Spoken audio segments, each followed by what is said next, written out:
Be cool, be kind, be classy. A cupcake so sweet and sexy. Have fun and enjoy the journey.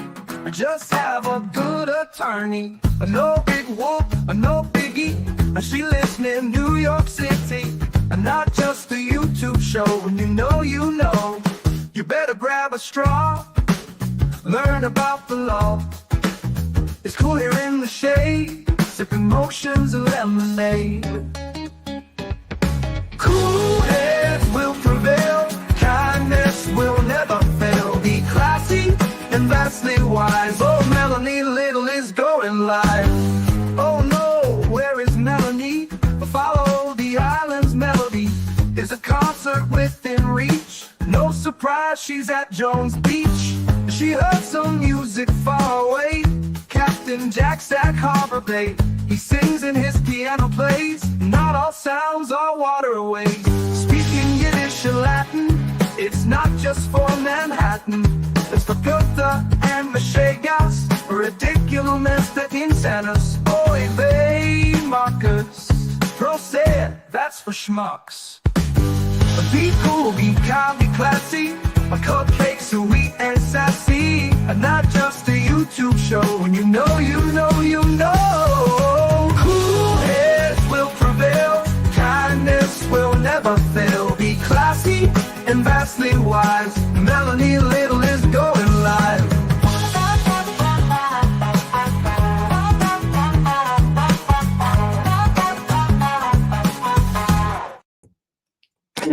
Hello again to some of you. Hello, my friends. Thank you so much for coming to spend part of your Saturday, February 15th of 2025 with me. Many of you were with me earlier when I was over visiting the Las Vegas cops this afternoon. So thank you for coming over there and watching that show. We had a grand old time talking about Karen Reed for a couple hours.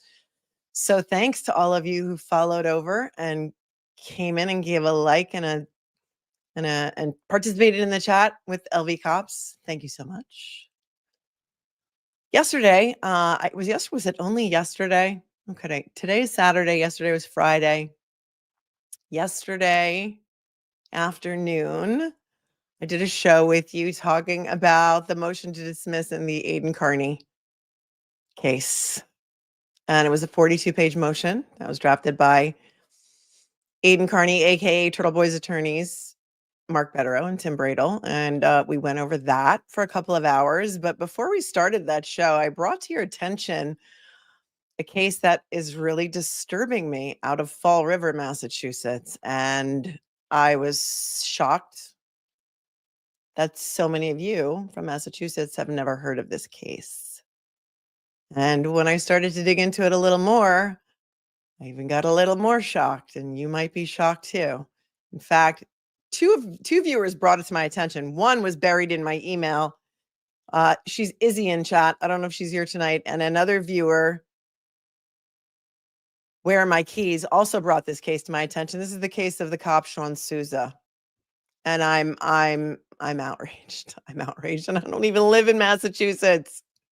And the fact that you guys live in Massachusetts and you don't even know about it is horrifying to me. And when I tell you that he was released from prison in December, you may be even more horrified, because it was just made public last week on February 6th, the same day that we were covering Karen Reed's hearing in Norfolk County. But he was released from prison in December. Did you know that? This is not a case that you're going to want your kids in the room for. This is not a case that you're going to want to listen to without headphones on if there's sensitive people in the room that don't want to talk about a case like this. But this is the kind of case that we need to talk about. Because it's outrageous. It's horrifying. This judge this is Bristol County, Massachusetts. Marcia is here from Fall River. I have another friend who lives in Fall River. She had heard of it. She's the only one. Do you know? Because there are some other people that were in chat yesterday. Pro Hawk VJ also lives in the area, had heard about it. You're going to be outraged. It's another cop. It's another cop. The judge's name is Susan Sullivan from Bristol County. Her picture's in the thumbnail. She bears a little bit of a resemblance to Judge Cannoni. This is outrageous. There's nothing that makes me more upset than crimes against children. For those of you who've been following me for a long time, I'm a mother of 5. I have 5 kids of my own, and 3 decades as a civil litigator. The most newsworthy cases that I covered was being one of the lead attorneys for the victims of clergy SA, who were children at the time, here on Long Island against the Catholic Church. So I handled many, many, many, many cases on behalf of the victims, not on behalf of the church. I represented the victims / survivors of clergy SA when they were children, when the scandal broke, coincidentally, in Boston in 2002. And so I've been handling these types of cases for a very, very, very long time. Those cases were a very, very long fight, I think 15, 16, 17 years, because New York was the most pedo-friendly state. If you could keep a kid quiet long enough in New York, you would never go to jail. You would never face any criminal ramifications or civil ramifications. And the hierarchy and the design of the policies that were enacted and constructed within the Catholic Church system here in New York and in many other places made it very, very difficult for victims or survivors to seek any sort of justice. It just couldn't happen. So I've been handling these types of cases for a very, very long time. I thought that we have sort of progressed a bit, that kids who disclose might be believed. We weren't still living in the 1950s, 60s, 70s, 80s, 90s, where children were silenced and not believed and afraid to come forward. And this is really disturbing to me. The judge's decision in this case is especially disturbing to me. Grey's Anatomy has entered the chat.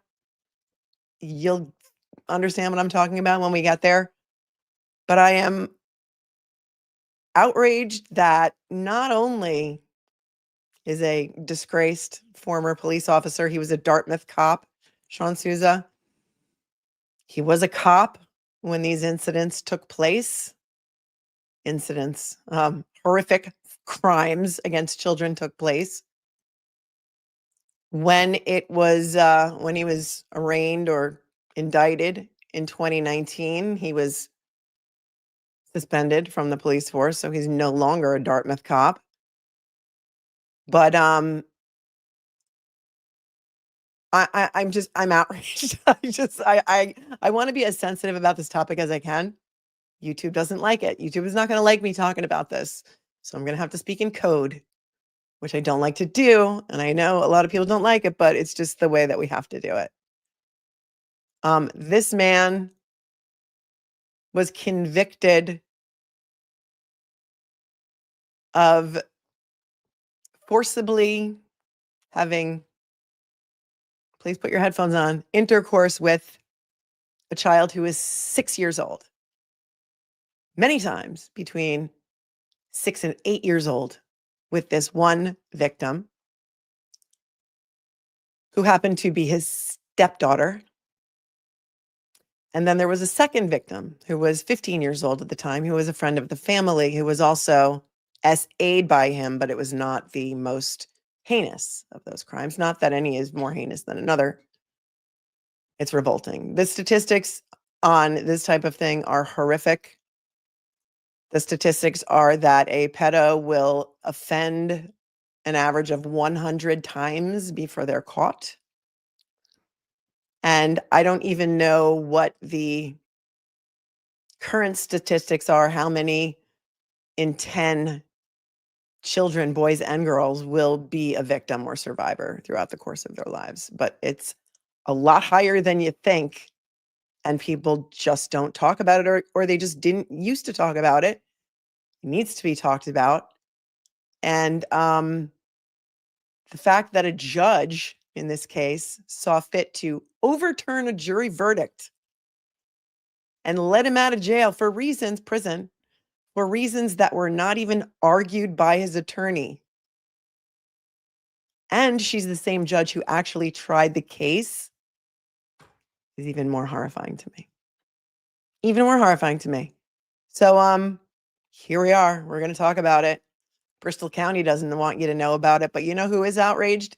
Is the district attorney in Bristol County. He's outraged by this and he's appealing it. His name is what's his first name?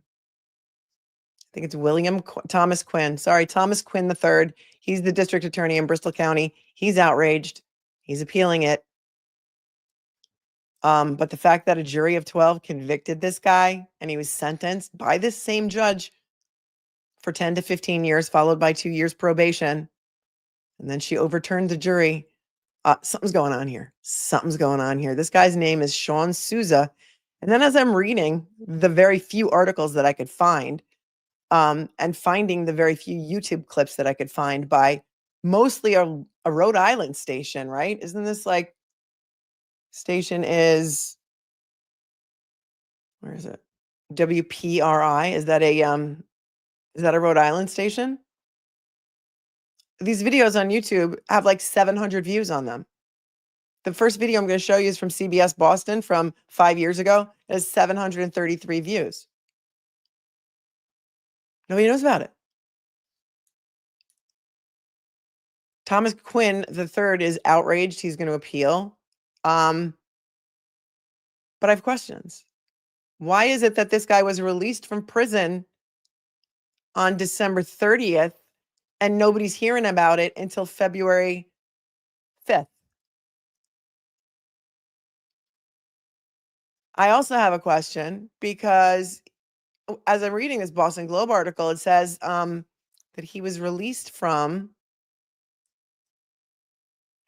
what I think is the only maximum security men's prison in Massachusetts. It's called, I gotta find it.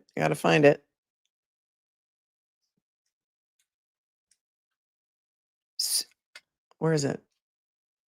Like Souza Baranowski prison? You guys know where that is? And then I thought it was a typo. Oh, here it is. Here it is. Okay.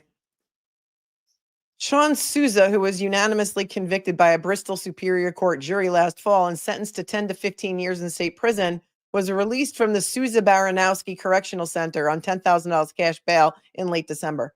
I was like, oh, they must have made a typo because the prison has his same last name in it, Souza. You guys are armchair detectives. Maybe you can tell me. His name is Shawn Souza, and he was released from Souza Baranowski Correctional Center, Souza. It's a very, as far as I know, unusual last name.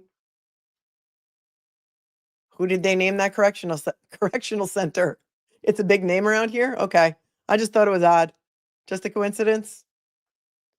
Crazy coincidence, right? I thought it was a typo, and then I had to go back and check it.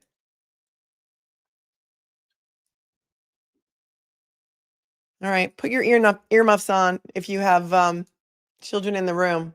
This is a news piece from CBS Boston from 5 years ago when this monster, I'm going to call him, was first arrested.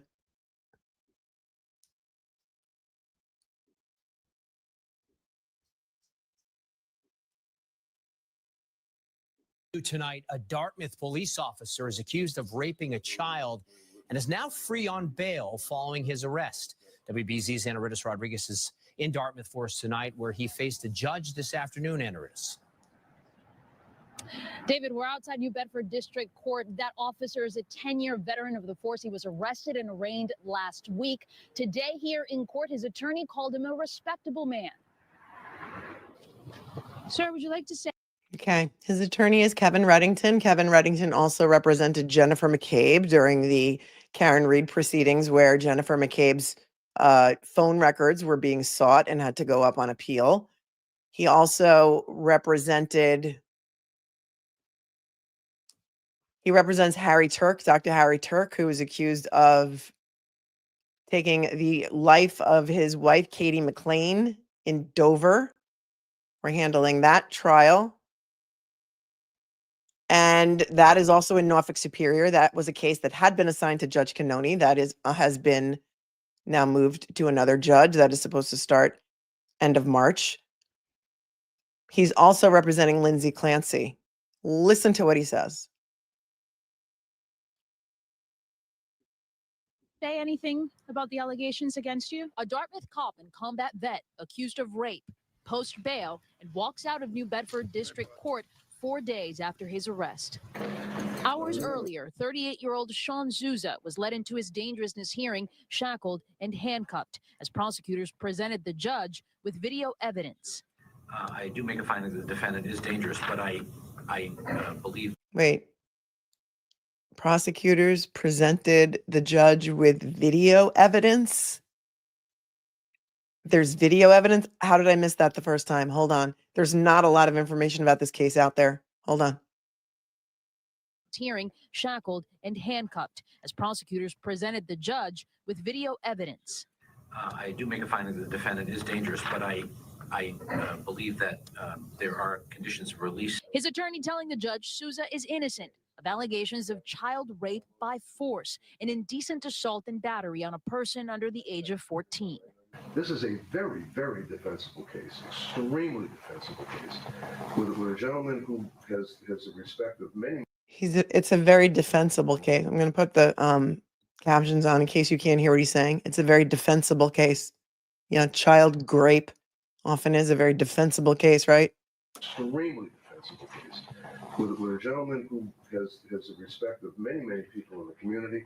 Redacted records reveal little details. Investigators only saying that the charges relate to 2 young women who were minors at the time of the alleged incidents, said to have happened 8 years ago, and that the initial report was made to the Department of Children and Families. It's just a garden variety rape case allegations. A garden variety grape case. Just garden variety.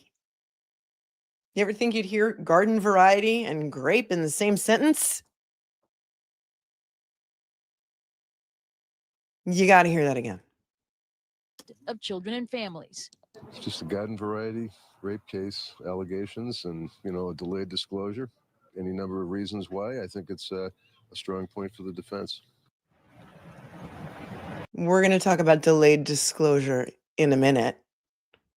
And a lot of people say that Kevin Reddington is a good guy, he's a good attorney, whatever. I take issue with that comment. Big time. Also in court today was Souza's ex-wife. She asked the judge for a restraining order, which he granted. Now, the ex-wife asked for a restraining order. That's why when I first heard about this case, just the other day, like 2 days ago, I thought, cop, young girl, did he come into contact with her because he was maybe, part of the Police Explorers program, like Matthew Farwell and his twin brother and Robert Devine and Sandra Birchmore. And then when his ex-wife got the restraining order, I started looking further and found some old random articles where they said it was actually his stepdaughter. So it makes sense that the ex-wife would ask for a protective order. Souza is a lifelong resident of Dartmouth. He has no criminal record. He's been released on $10,000 cash bail, will remain on leave from the department, has been ordered to stay away from the victims, and is due back in court next month. We're live in New Bedford tonight. I'm Ana Reyes Rodriguez, WBZ News. $10,000 cash bail, like that's a lot. And he has a twin, right? Life is better with Bettero is telling me that he has a twin. Somebody else told me that too.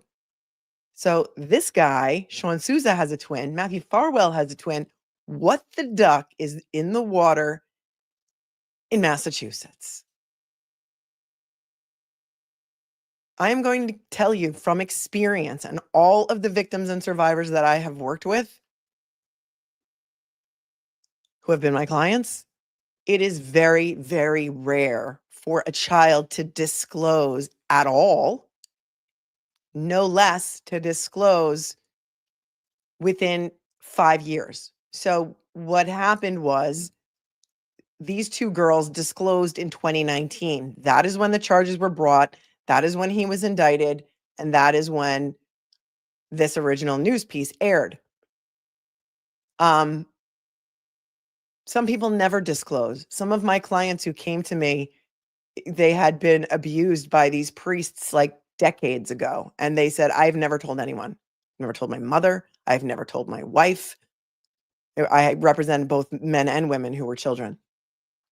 So for this child who was between 6 and 8 when it happened, and it happened, hold on, let me just pull up my notes to make sure that I get the details right because I'm a detail person, as you know.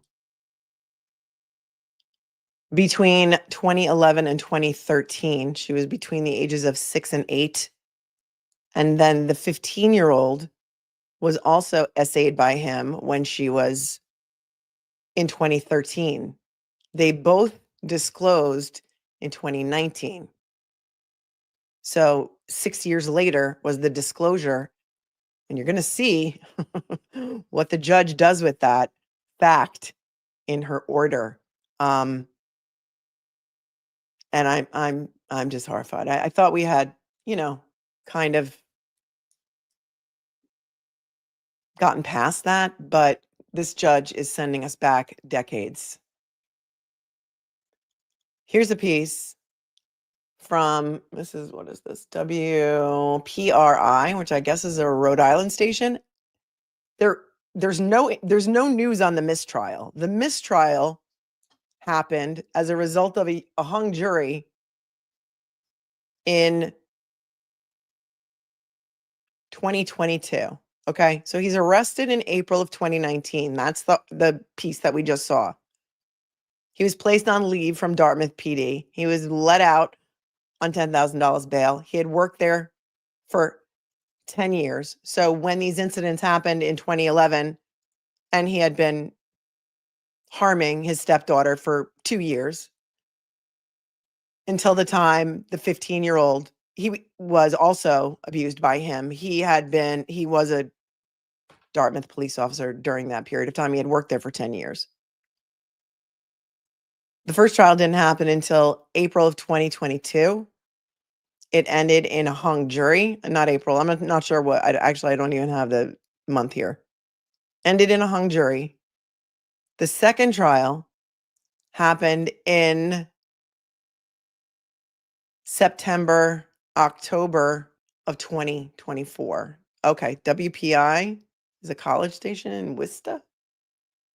No, it's WPRI. WPRI. Covers New Bedford more than the Boston channels. Okay. All right, so here's the piece from WPRI, Channel 12, after he was convicted last October, so October of 2024. Jury has found a former Dartmouth police officer guilty of child rape. The Bristol County DA's office says jurors returned the verdict against Shawn Souza late this afternoon. Was arrested in 2019, accused of raping one child and indecent assault on another. DA's office says he will be sentenced tomorrow. Former local police officer convicted of... Okay, now this is the sentencing. So this was only like a 3 or 4 day trial. This was a short trial. After the mistrial, he's been out on bail the entire time. Now they're going to talk about the sentencing, which happened the next day by this same judge, Susan Sullivan, who also tried the case.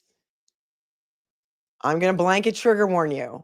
You're going to hear both girls, well, one of the girls, get up and give a victim impact statement. They're only going to let you listen to portions of it. It is very triggering. Then they read a statement from the other victim. So I just want to put it out there.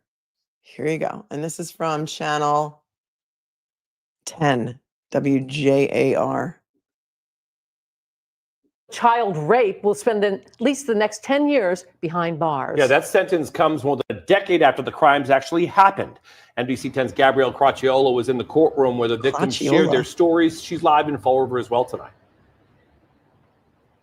Former Dartmouth cop Shawn Souza will spend between 10 and 15 years in prison. Now, his first trial ended with a hung jury, but this week he was found guilty of raping a child multiple times. I'm here today as a young woman who has faced unimaginable struggles at the hands of someone who was supposed to protect me. An emotional day in court as a judge sentences Shawn Souza.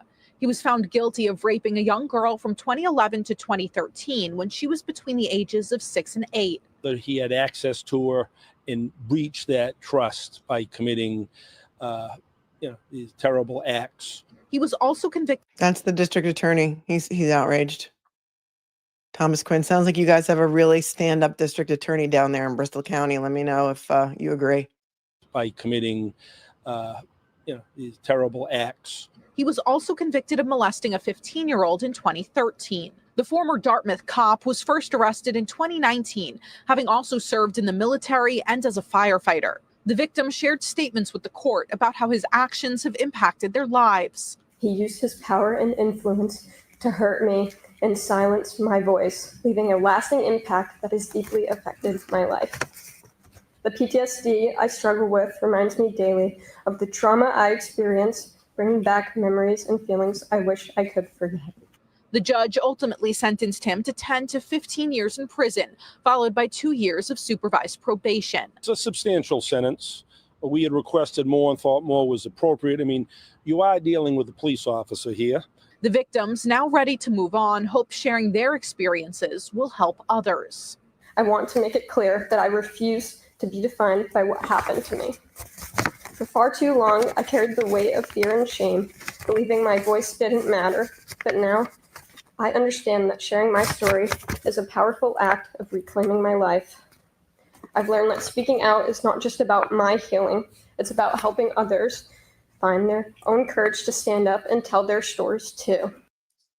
Well, all right, let her finish. In a statement, the Dartmouth police chief said that his actions are a betrayal of trust, adding they don't represent the department's values and sharing his support for the victims and their families. Live in Fall River, Gabrielle Caracciolo, NBC 10 News. Well, I don't know. I don't know that it's gonna have that effect, because in every criminal trial, as you know, the defense always makes a motion to set aside the verdict based upon the weight of the evidence. And I have the papers, so let's look at the papers so you can understand why the judge decided to overturn the jury. Rarely happens. Rarely is a jury verdict overturned, especially a guilty jury verdict. Rarely. I have so many questions about this. So many questions. Here's the motion by the defense to overturn the jury verdict. You know how I call motions scratch and sniff sometimes, like a scratch and sniff motion? Like this is just basically a form that is filled out. That is basically what this is. It's almost like Reddington was just phoning it in because he was like, there's no way my client's going to have his conviction overturned. There were 2 victims that testified against him. And jury found him guilty. Okay, we're done here. So he files the motion because that's what he's supposed to do. And here's the motion. Let me just make it a little bit bigger if I can.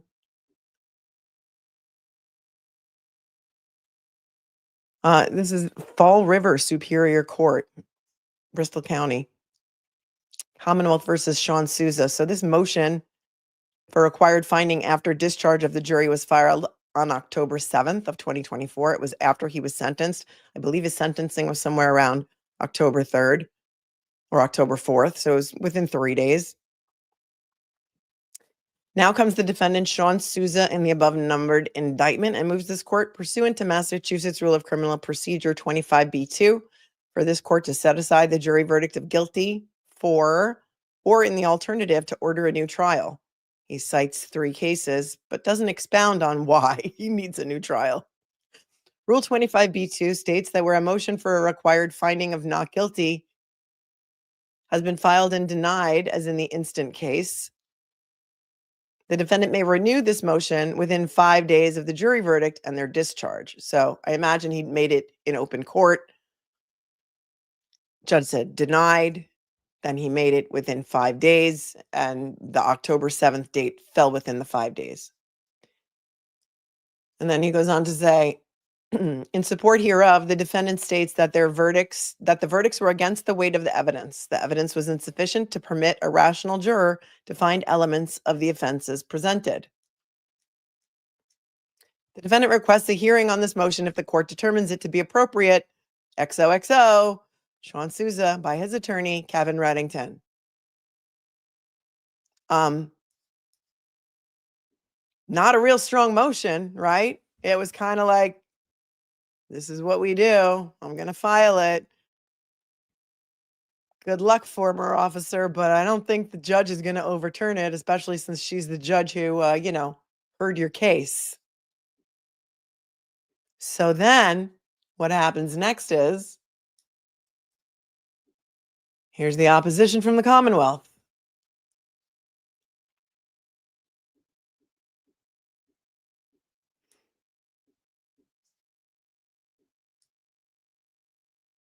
This was filed October 31st, 2024. This is the Commonwealth's opposition to the defendant's motion for required finding after discharge of the jury.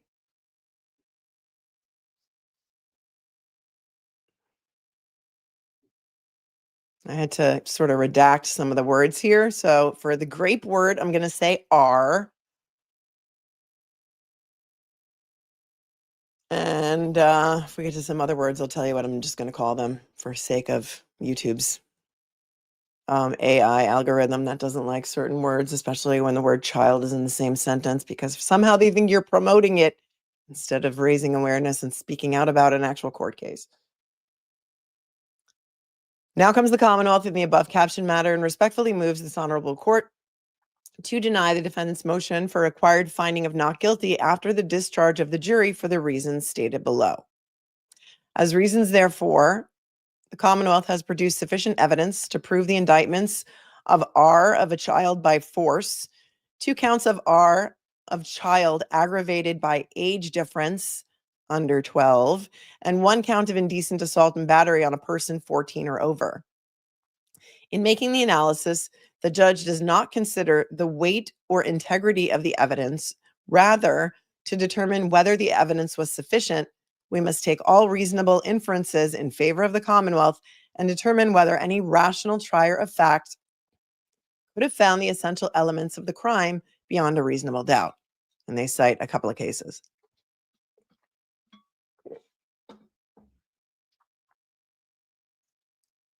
Such inference, absent direct evidence, a fact finder may infer from the circumstances. Such inference need only be reasonable and possible. It need not be necessary or inescapable. Here, the Commonwealth has produced evidence by 2 complainants. The first would have been under the age of 12 at the time of the alleged crimes. She testified to having her body held down, her mouth covered by the defendant's hand while penetrating her V. I'm going to call it V. Remember, she was between 6 and 8 years old. The complainant testified that the defendant penetrated her V with his P on more than one occasion and described her memories of at least one such other incident. She further testified to her memory of an incident when the defendant put his tongue in her V. The second complainant was over 14 years old at the time of the alleged indecent touching. She testified that the defendant touched her V area over clothing with his elbow and his hand. She testified that it was not an accidental touching, but was intentional as he made circular motions on her V area after having pried her legs open with his arm. Yes, he was a police officer at the time. In the above matter, the jury unanimously credited the complainant's testimony. Upon the court's inquiry as to their verdict, the jury confirmed their unanimous verdict. In terms of deciding on the credibility of the witnesses, it is for the jury to decide, not the judge. For a charge of R of a child, the Commonwealth is only required to prove some degree of penetration. And then they cite some cases which stand for some things that I will let you read on your own. And if you're driving, do not, don't stop or try and read them while you're driving. You can come back and read them later. But basically, There does not need to be full-on penetration to be guilty of R of a child. In Grace, the defendant had exposed himself to the victim, and I don't even know how I can say this in a way that's not completely dirty. It begins with an E. Try and figure it out. In her direction, which led to the E landing on her. The appeals court found that there was sufficient evidence to show the intent to touch the victim with the E due to the circumstances. Yeah, it's disgusting. In Commonwealth v. Fowler, the defendant was charged with murder and R of a child. During the autopsy of the child, the medical examiner found sperm in the child's mouth. The defendant argued that because there was no evidence of injury to the child's mouth, the presence there of the sperm was insufficient to prove penetration beyond a reasonable doubt, and thus his conviction of R under the statute could not be sustained. The court found, quote, in reviewing a denial of a defendant's motion for a required finding of not guilty, we inquire whether the evidence considered in the light most favorable to the Commonwealth was sufficient to satisfy a rational trier of fact of the essential elements of the crime beyond a reasonable doubt. Citing two other cases. Reasonable and possible inferences may be drawn from largely circumstantial evidence. There was sufficient evidence to sustain a conviction of R in another case called Martino. Penetration can be inferred from circumstantial evidence, and other cases which say other things that are a bit more graphic that I will leave here for you to come back and read should you so desire. This is sick, but you can see that the Commonwealth is putting a lot more into their opposition than the defense did into their motion. Here, the complaining witnesses testified to the facts that supported the crimes charged. The Commonwealth submits, if believed, all evidence of the crimes charged were proven beyond a reasonable doubt. The jury unanimously found the defendant guilty of all charges. Wherefore, the Commonwealth respectfully requests that this honorable court deny the defendant's motion for a required finding after discharge of the jury. XOXO. Thomas Quinn III, District Attorney by his assistant, Sylvia Rudman. Let's go to the chat for a minute and just take a break because I know it's disturbing, but if you think people need to know about this case, share the stream out because YouTube will probably strike it. And I don't care about the ad revenue, but I do care about being shadow banned. For those of you who don't know what being shadow banned is, it's like kind of gets put to the bottom of the pile so people can't find it. And I think that's exactly what's happened to most of the stories about this case is they've been shadow banned because you just can't find them.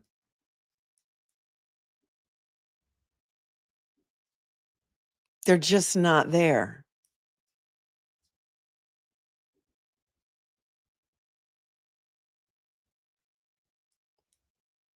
The court order came out on December 18th, 2024. Thank you, the Goodmans. I love you guys too. The Goodmans are here. They love me. They've been with me for 5 months and I love the Goodmans. Decline says, thanks for sharing and covering this for all of us. This is deplorable and just gross. Thank you for thanking me. Thank you for being interested enough in it that hopefully the word will get out there about this. Hard Plastic and Static Mannequin, thank you. I love that you changed your name. Massachusetts needs to clean house all the way around. DA, police, and judges, just sick in my opinion. Thank you for your super chat. And I agree. Yep. Okay, so Michael wants to know, what did the judge see in the motion that would overturn the jury's verdict? What am I missing? Dun, dun, dun. Here you go. Here's what you're missing. We're going to read it now. Get ready to be outraged.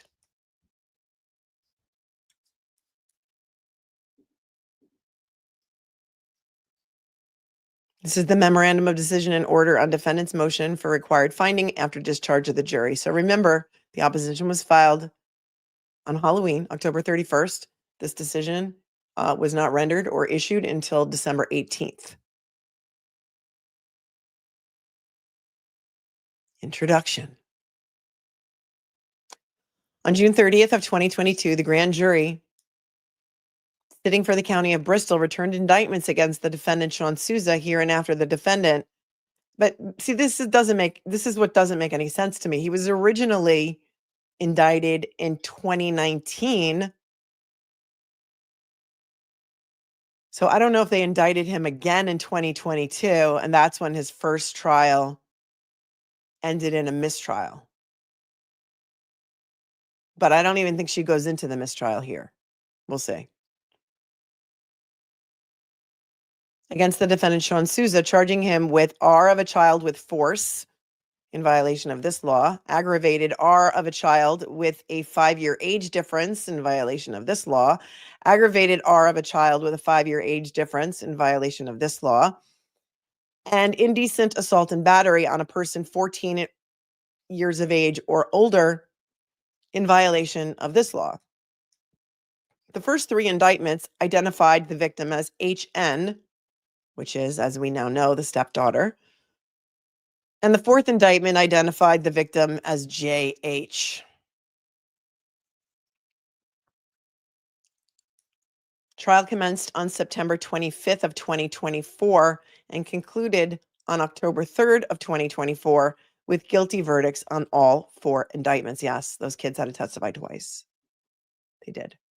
And they're going to have to testify for a 3rd time. And they got up, at least one of them, and gave victim impact statements, and you heard them, and they were heart-wrenching.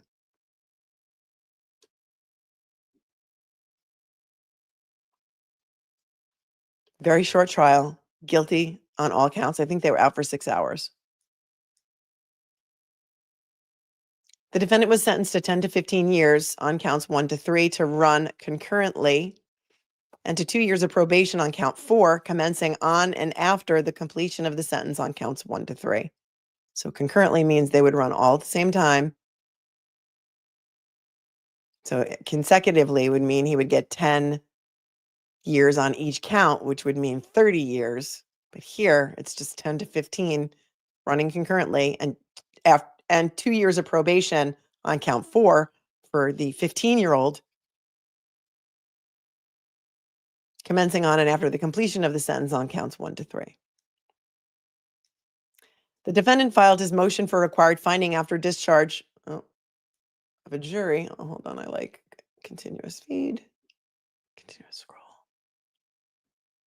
The defendant filed his motion for required finding after discharge of the jury on October 4th of 2024, and the Commonwealth filed an opposition to the motion on October 31st of 2024. A hearing took place on November 18th of 2024. Based upon the evidence presented at trial, at which the undersigned presided, the submissions of the parties and oral argument, the defendant's motion is allowed in so much as it seeks a new trial, and denied in so much as it seeks the entry of a finding of not guilty.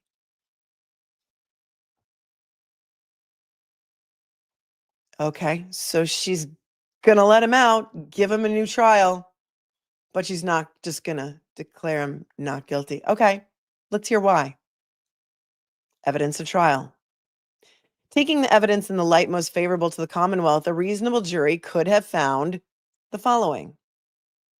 Victim HN. We'll call her, I don't know, let's call her something with an H. We'll call her Heidi. I don't know what her real name is, and I hope that's not her real name. But I think initials are so impersonal, and we need to personalize her because she's 6. Heidi was the first witness to testify at trial. During the course of the trial, each time Heidi entered or exited the courtroom, she was escorted by a group of older men, all dressed similarly in black clothing. They would walk in with her when she entered the courtroom and exit with her when she left, giving a clear impression that they were there to support or protect her. It is the court's understanding that Heidi's escorts are members of a motorcycle club who attend SA trials to support alleged victims. Yes, that is true. They're called BACA. They are amazing. Seize the day is here and says, and is a member of BACA, right? Or was, and says, I've had to read victim impact statements on behalf of our BACA kids, and it was so hard to keep my composure. They do amazing work, amazing work. And this judge is going to find that their presence in the courtroom was prejudicial. Here's the thing, nobody objected to it during the trial. This monster, Shawn Souza, had tons of support in the courtroom. These girls had none. BACA was there to escort them in and out of the courtroom, and God bless them.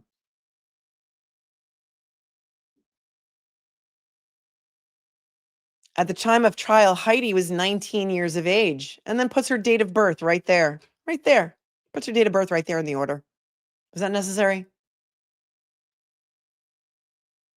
And a sophomore in college where she was studying business administration. Excuse my snark, but I don't really care. And no, don't. It deserves every bit of snark that I can muster. Is she saying here that she's 19 years old? She doesn't need protection. She doesn't need anybody there supporting her or protecting her, escorting her in and out of the courtroom because she's 19? Kind of sounds like it. And she's in college and she's studying business administration. So therefore she doesn't need anybody to have support. Yeah, the victim's not allowed to have support. Nope. Nope. It's also pointed out that they were not wearing any, motorcycle jackets or anything obvious with patches on them, black outfits. Look, I represented the Hells Angels here on Long Island. And so a lot of them are really great guys. They're the fact that she's like, my head's going to pop off. My head is really going to pop off.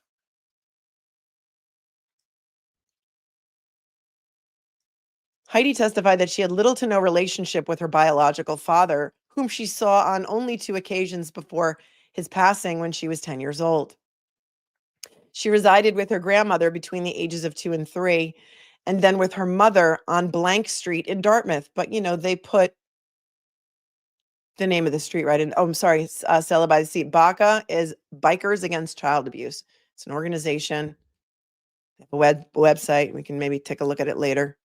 Yeah, they weren't wearing any motorcycle gang emblems or colors. They were just dressed in black. And they're an organization that goes out and supports child victims of things like this. It's called Bikers Against Child Abuse International. And they support the kids. Their whole website is all about no child deserves to live in fear. Here's what we do. And I think it's nationwide, right? I had never heard of them until this case either. So don't feel bad if you had never heard of them. But after looking into what they do, I'm a big fan. A big fan.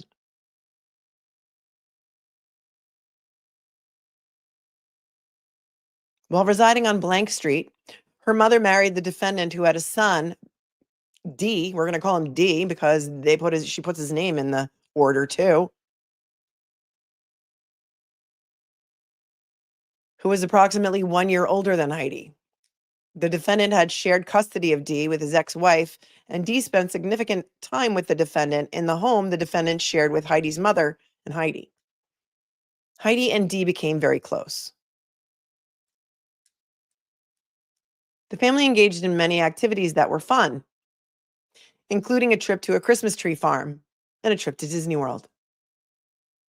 The defendant worked nights as a police officer for the town of Dartmouth, and Heidi's mother worked long hours during the day in Quincy as a blank therapist. Some kind of therapist. I've redacted it because, why doesn't the judge just dox every member of this family?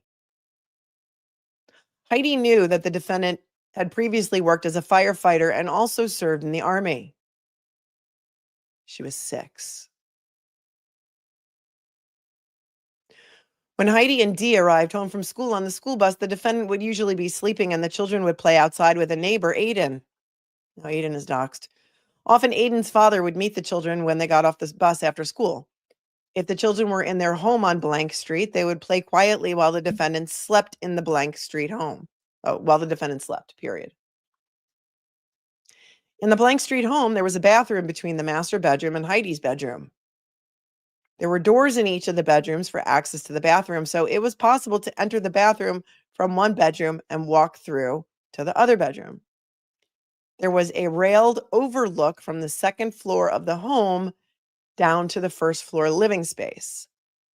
When Dee was staying at the Blank Street home, he slept in the basement.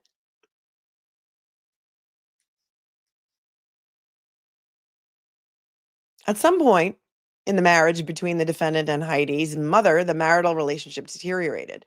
The couple began to argue frequently, with some arguments escalating to acts of aggression like the breaking of objects, throwing objects, and yelling.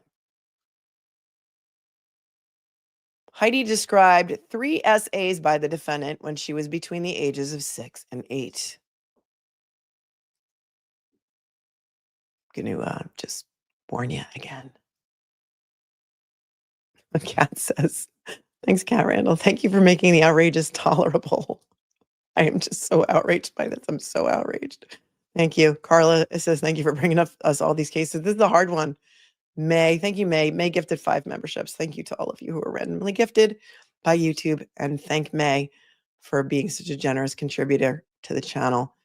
Bikers Against Child Abuse. We address that. Thank you, Stella by the Sea, and also for your super chat. Dr. Russell's takedown. Well done. Thanks to the 20. Says, I'm disgusted by this. This happened to me between the ages of 7 and 12 by a family member. It was back in the 70s and no one spoke about it or was held accountable. I'm so, so sorry that that happened to you. I live with the trauma and PTSD to this day. I am so sorry. It is not your fault. It should never happen to any child. And that breaks my heart. Dr. Russell is the goat tuning in from Norway. It's late there. Girl, you're awake. Thank you for your super chat. It says support for you and the snark. It is a horrific case. It's horrific. Thank you, David. David Payne became a new member. Everyone, welcome to David. I'm reading between the lines on this decision, and it's already starting to make me really, really, really angry. Here's what I'm noticing. She's pointing out this poor young girl's unstable home life. And let me also tell you from all of my work with victims and survivors of childhood SA that these perpetrators know exactly who to target. They know exactly who to target. There's a grooming process, and they typically target children who come from unstable home environments. That's the MO. That's who they're going for. Kids who maybe have parents who are addicts, alcoholics, who don't get a lot of attention at home, who are looking for, not looking for attention, but who are maybe come from an unstable home life. She's pointing out here that this child lived with her grandmother for a certain period of time. And, you know, she lived with, her mother was working all the time and her mother wasn't around. And, you know, he was working real hard. He was a cop. He was working nights. Only saw her birth father 2 times before he died when she was 10. Right? Right? Are you picking up what I'm laying down here? Right, Goldie? Parents, all eyes on your children. Thank you, Avonlea Rising. Are we in the 19... This is something I would expect to hear. I wouldn't expect to hear it ever, but from a judge maybe in the 1950s. This is a female judge who was appointed to the bench by somebody, I don't even know who, in Bristol County. And here she is going through her reasoning of all kinds of things that weren't even argued in the defense's motion. They didn't say anything. They said, oh, against the weight of the evidence here, ask, we, you know, just, hey, give us a new trial. And here she's pointing out all of these things here. Little to no relationship with her biological father. She only saw him 2 times before she was 10 when he died. Abandoned by her birth father. Then she lived with her grandmother between the ages of 2 and 3. So, I guess she's got a bad mom because she had to live with her grandmother. So I guess we got to assume that there was something wrong with her mom. And then by the time she was 3, she was able to live with her mom. But then her mom married this cop. And boy, wasn't her mom lucky to marry a cop who worked so hard. Because, you know, maybe the cop is the victim here, public. Because look, the new stepdaddy had a son, and the son was also really cool. And he shared custody with his ex-wife because he was such a great guy. And you know, Heidi even became like besties with the stepbrothers, so you know that was great for her. And look, they went to a Christmas tree farm and to Disney World. That's what a great stepdad this guy was. How dare you accuse him of something such as like this? He worked nights as a police officer for the town of Dartmouth. And her mother worked long hours during the day, abandoning her child. Yeah, is she trying to say it's the mom and the daughter's fault? As we go through this, I'm going to tell you that I think that she thinks that the victims are lying. And I can't believe that in 2025, we are reading a decision like this, a sua sponte decision that on her own, the judge decides, I'm just going to let this guy out of jail and we're just going to have a new trial just because.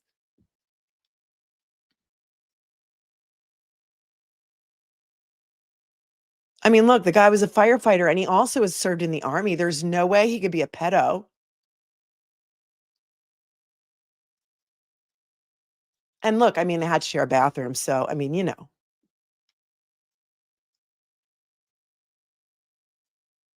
And then the marital relationship began deteriorating. And, you know, there was arguing and yelling and fighting and throwing things. The judge doesn't say who was throwing things and who was yelling and breaking things. Acts of aggression, doesn't say.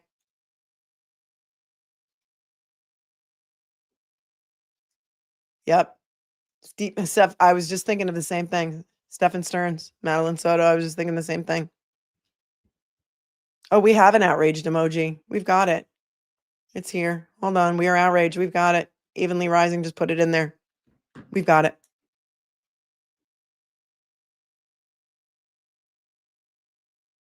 And then Heidi describes the assault. We just went through that. Not really. We didn't go through that yet. Heidi described 3 essays by the defendant when she was between the ages of 6 and 8. The first assault occurred when she was approximately 6 years old. She returned home from school and went into her home to make a snack. She encountered the defendant watching television in the living room. Heidi testified that the defendant removed his own pants and her pants and then engaged in sexual intercourse with her. She testified that he pushed forcefully into her and she was crying. He told her to be quiet or he would cover her mouth. His pee entered her V. When he finished, he went to bed. She went into the bathroom where she could not urinate. She thinks she may have been bleeding. She was premenstrual at the time and was not yet getting her period. I know it's giving you anxiety and raising your blood pressure, but it has to be out there. If you need to take a break, take a break.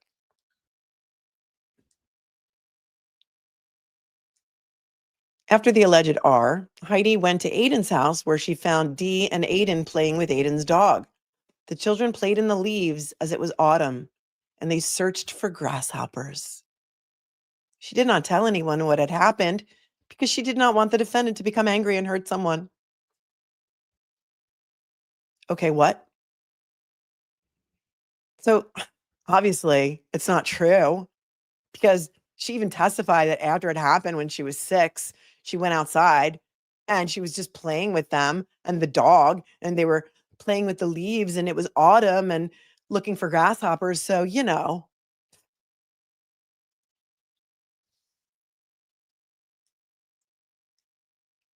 The second assault described by Heidi occurred after she was struck by a rock in her V. Heidi was playing outside with Dee when he threw a rock and accidentally struck in her V area. Eileen has so many healing crystals around her at the moment. Can you send some over, Eileen? She was afraid of his temper, says Donnie Not Wahlberg. We can read this. We can see the signs here. Yes, Lex's taillight teeth. This makes me more pissed off than Judge Bev. I didn't think that you guys could be any more outraged. But please, I don't know, do something, write letters. So many of you wrote letters on Ashley Benefield's behalf that became part of the court file. I'm outraged for this child. She's 19 now, but she's still a child. And 19 is not, a grown-ass adult.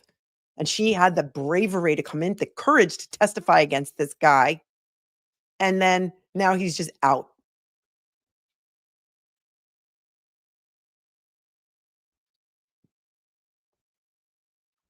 So she gets struck by a rock in her V area. Her mother was at work and the defendant was sleeping because, of course, her mother should have been a good stay-at-home mom taking care of her kids. And he was a good cop and he had to sleep during the day because he worked nights. Victimized all over again. Yep. Her childhood was robbed. Yep. Dr. Russell is the GOAT. It takes years for most kids to speak out, if ever. If ever. The fact that she was able to speak out 6 years later speaks volumes about her and her relationship with her mother for being able to tell her. I think she told her grandma. We're going to get to that. Hold on.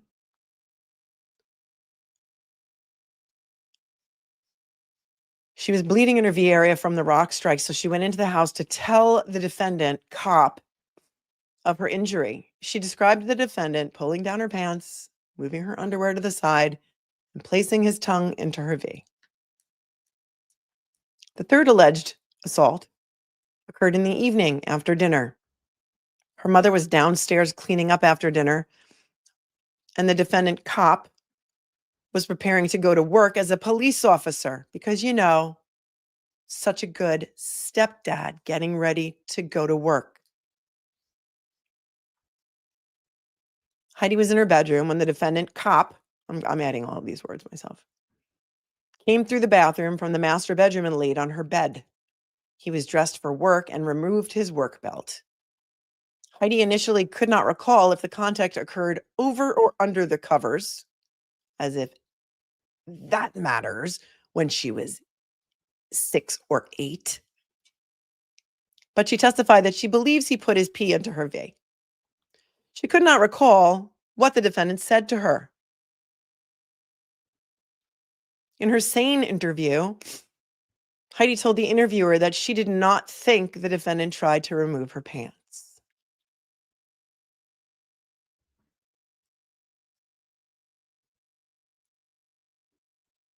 Mimi, hi Mimi, Mimi is here. Says, hi Melanie, I sent this disgusting ruling to Mike Crawford and Brian last week, hoping they would take a look. Why didn't you send it to me? Hello? Happy you're covering. Thanks. This is Beyond Awful. Makes me sick. 2 other viewers sent it to me, Mimi.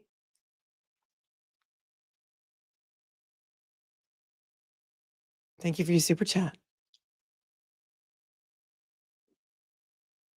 Botanist Gaming says, if I keep watching, I'm going to rage explode, but here's my contribution to the demonetization fund. Thank you.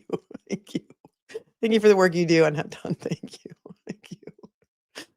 La La Land. I can't wait to move out of Massachusetts. This state makes me sick. Coming from a third world country, Brazil, I would never imagine to see this in the USA. Thank you for your super chat. And I'm sorry that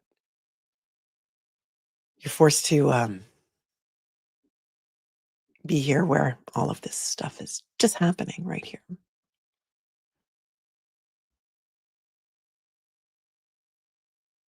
And then she goes on to say, this judge, Susan Sullivan, Heidi repeatedly began her answers to the questions posed to her with the words, I believe. But when pressed by the Commonwealth, she would testify that she was 100% sure the alleged events had actually occurred. Victim blaming is real, says Amy.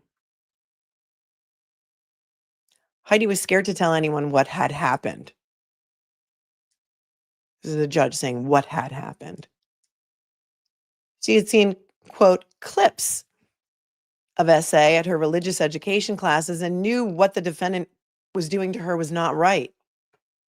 She testified at trial that she has worked through the trauma, processed it, and no longer has a memory of the details of it. I will tell you that is also not uncommon. Heidi testified that she is no longer bothered by it. Really? You heard her victim impact statement, didn't you? I know you heard it because I heard it. Well, Come on, everyone. Come on, general public, County of Bristol, people of Massachusetts. She testified she's no longer bothered by it. She doesn't really have any memories of it. I mean, look, she started every sentence with, I believe this happened. And then, then when the Commonwealth pressed her, she said, yeah, it definitely happened. And I mean, she didn't tell anybody about it. So, Right, Robin? No longer bothered? What are tears, Judge? No, it doesn't just happen in Massachusetts. Absolutely not. I've never seen a ruling by a judge like this before, with so much victim blaming in it and shaming. Happens everywhere, Candy. Happens everywhere. It crosses all economic bounds, all racial bounds. Nobody is safe from child SA.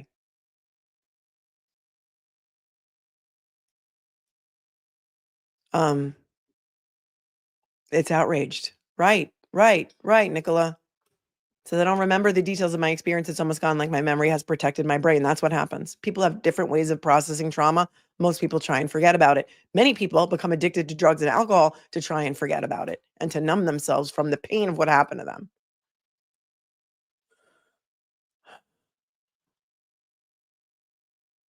Heidi estimated the assault started when she was 5 or 6 and ended when she was 7 or 8. Around the time when the assault stopped, there was a change in the family schedule. Heidi's mother began taking classes at night, so she was home during the day. Well, isn't that great? See, everyone? Heidi's mom should have been home from the beginning, and that way none of this would have ever happened to Heidi. The defendant and Heidi's mother separated. Heidi and her mother moved in with her grandmother. After the separation and eventual divorce of the defendant and Heidi's mother, the defendant would pick up Heidi and take her and Dee for outings together on occasion. On other occasions, the defendant took Heidi shopping for school clothes and to get a second piercing of her ears. So, Heidi went with him on visits. She couldn't have possibly been afraid of him. So obviously, everyone, this could not have happened.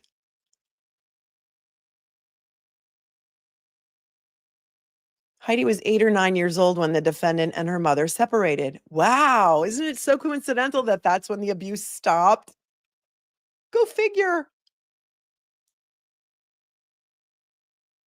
Heidi's grandmother saw nothing remarkable regarding interactions between the defendant and Heidi, either when the two resided together or after the separation. Well, has this judge ever had any training in childhood SA and grooming, coercive control, how the abuser behaves in front of other people compared to how they behave in front of the child when they're alone? Well, grandma didn't notice anything between them, so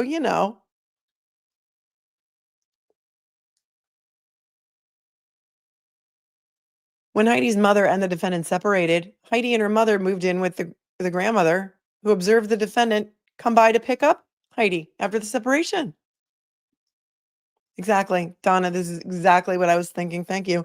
You guys say that I often say what you are thinking. You often say what I am thinking. Madeline Soto is not here to tell her story. It happened over 6 years. Stephen Stearns killed her at age 13. Yep. I can't cover that case. I may have to start, but it was so disturbing to me. I don't know. I don't know how I feel about it. I have to think about it. When Heidi was 14 years old, she disclosed to her grandmother that she had been SA'd by the defendant. She told her grandmother when she was 14.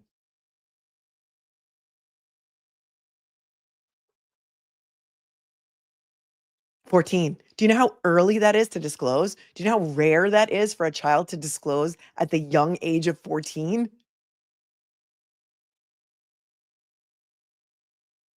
Around the time, listen to this. Just listen to this, because it's going to get worse. If you're driving, don't pull over. Around the time of the disclosure, 2 popular television programs aired episodes dealing with the topic of R and delayed disclosure. Heidi watched one of the shows called A Million Little Things and denied watching the other, Grey's Anatomy. Although Heidi did not watch the Grey's Anatomy episode dealing with the topic, she did hear family members discussing it. Heidi was aware that her mother had a conversation with the other victim, JH, about the Grey's Anatomy episode. Okay, Judge, so the girls made all this up because they saw Grey's Anatomy? Are you kidding me? Maybe seeing that episode on Grey's Anatomy gave them the courage to speak of it. Maybe seeing this show called A Million Little Things gave her the courage to speak about it and to tell, because she realized that she was not alone and that it was wrong and that maybe somebody would believe her.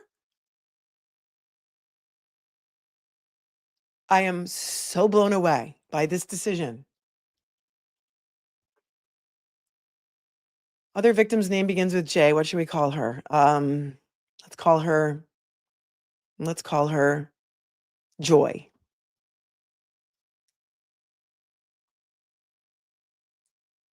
Heidi was aware that her mother had a conversation with the other victim, Joy, about the Grey's Anatomy episode. Heidi made a disclosure to her grandmother following her viewing of the SA assault episode of A Million Little Things and her awareness of the episode of Grey's Anatomy. The episode of A Million Little Things involved a delayed disclosure by a woman who was SA'd by her uncle. Kid made it up. That's where she got the idea. This guy's a cop. He couldn't have possibly done it. Okay. Have you heard about Matthew Farwell? And many others? Here's the paragraph in the judge's decision regarding the victim, JH, who I am calling for purposes of this stream Joy, because maybe we can find something happy about this. I don't think so. At the time of trial, Joy was 26 years old, and here's her date of birth. I redacted it. She's 8 years older than victim Heidi. Joy knows Heidi and her mother through her stepfather and is close to both of them. Joy met the defendant, cop, through Heidi's mother when they began their relationship. In 2011, when Joy was 14 years old, she knew that the defendant was a police officer and that he had served in the Army. I'm sorry, why is that relevant, and why does the judge keep saying that? She knew that he was a police officer and had served in the Army? Why? She had seen him in his uniforms and felt he had a powerful presence. Exactly. Like he might kill her if she told anybody. Like that instilled fear in her that nobody would believe her if she told anybody, because he's a cop. Nobody's going to believe me. He's a cop. Nobody's going to believe me. He's a priest. He comes over for dinner every Sunday. My parents think he's God. Nobody's going to believe me. It was intimidating. We just saw a picture of him in that clip. In April of 2013, on the weekend that immediately followed the bombing at the Boston Marathon, Joy was with family and friends in her home in Dartmouth. Well, first of all, listen, the fact that 6 years later, she still remembers that it happened the weekend after the Boston Marathon bombing is telling to me. Because when something tragic like that happens to you, you remember what happened around that time. Do you remember where you were when you got the news that Lady Diana had been killed? I do. Do you remember where you were when you got the news that OJ had been acquitted? I do. Do you remember where you were when you got the news that Jerry Garcia died? I do. Well, maybe you don't remember that one, but I do. She was 15 years old at the time. Joy's stepfather, her mother, Heidi's mother, and the defendant, cop, were present while Heidi and Joy's brother, Heidi and Joy's brother, were in another room. Oh, so Heidi and Joy's brother were in another room, and Joy was on the couch with Heidi's mother, the cop, her stepfather, and her mother. The group decided to watch a movie and chose Big Fish. I don't know what that movie is, Big Fish. I've never seen that movie. The living room where the group was watching the movie included a couch, a rocking chair, and a recliner. Well, you know what? Joy's got a lot of details here, Your Honor. She's got a lot of details. Joy's stepfather was seated in the rocking chair, and her mother was in the recliner. Joy, the defendant, and Heidi's mother were all seated on the couch, with the defendant in between the two females. Due to the location of the television in the room, the viewers who were seated on the couch had to turn to the right to see the screen. Yeah, it's like a picture in her memory. Yep.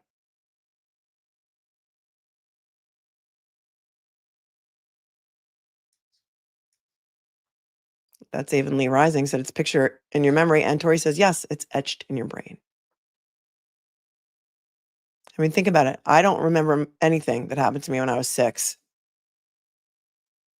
When you're 15, you would have much greater detail.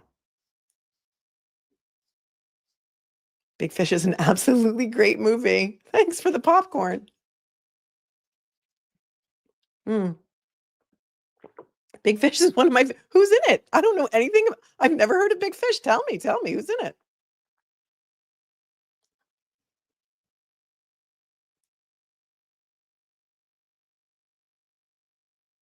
Oh, I don't know anything about them. I've never even heard of that movie before. Okay. Ready? Take a breath.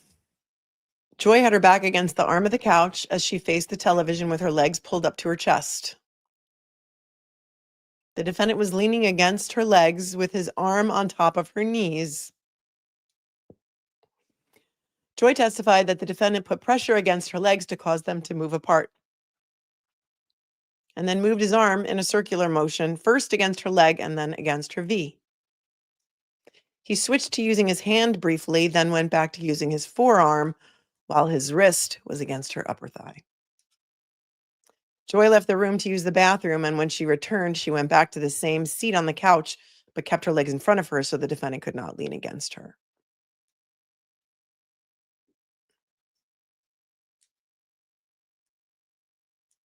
Joy did not tell anyone about the incident until 2019 when she was 21 years old. Oh, Ewan McGregor, I love you.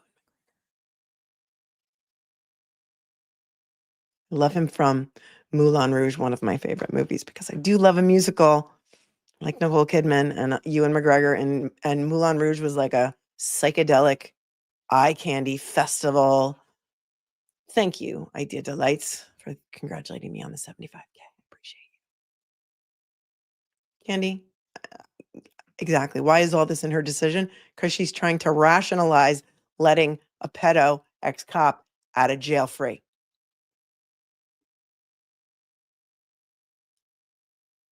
Okay. Joy did not tell anyone about the incident until 2019 when she was 21 years old. She had been involved in a motor vehicle accident where she fractured her ankle and her car was totaled, causing her significant stress.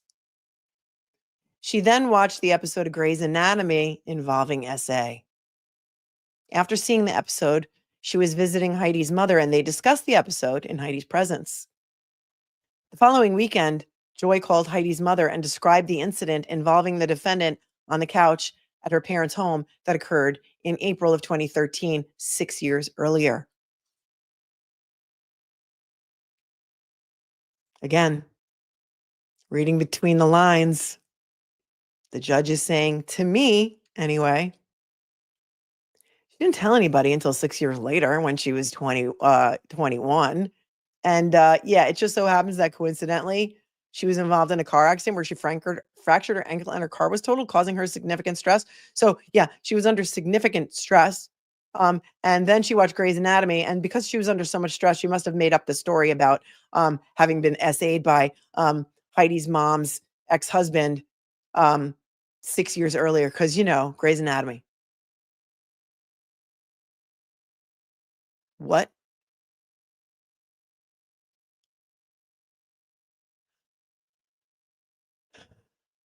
Following her divorce from the defendant, Heidi's mother married David Blank. Not gonna dox him either. I've had to redact that as well.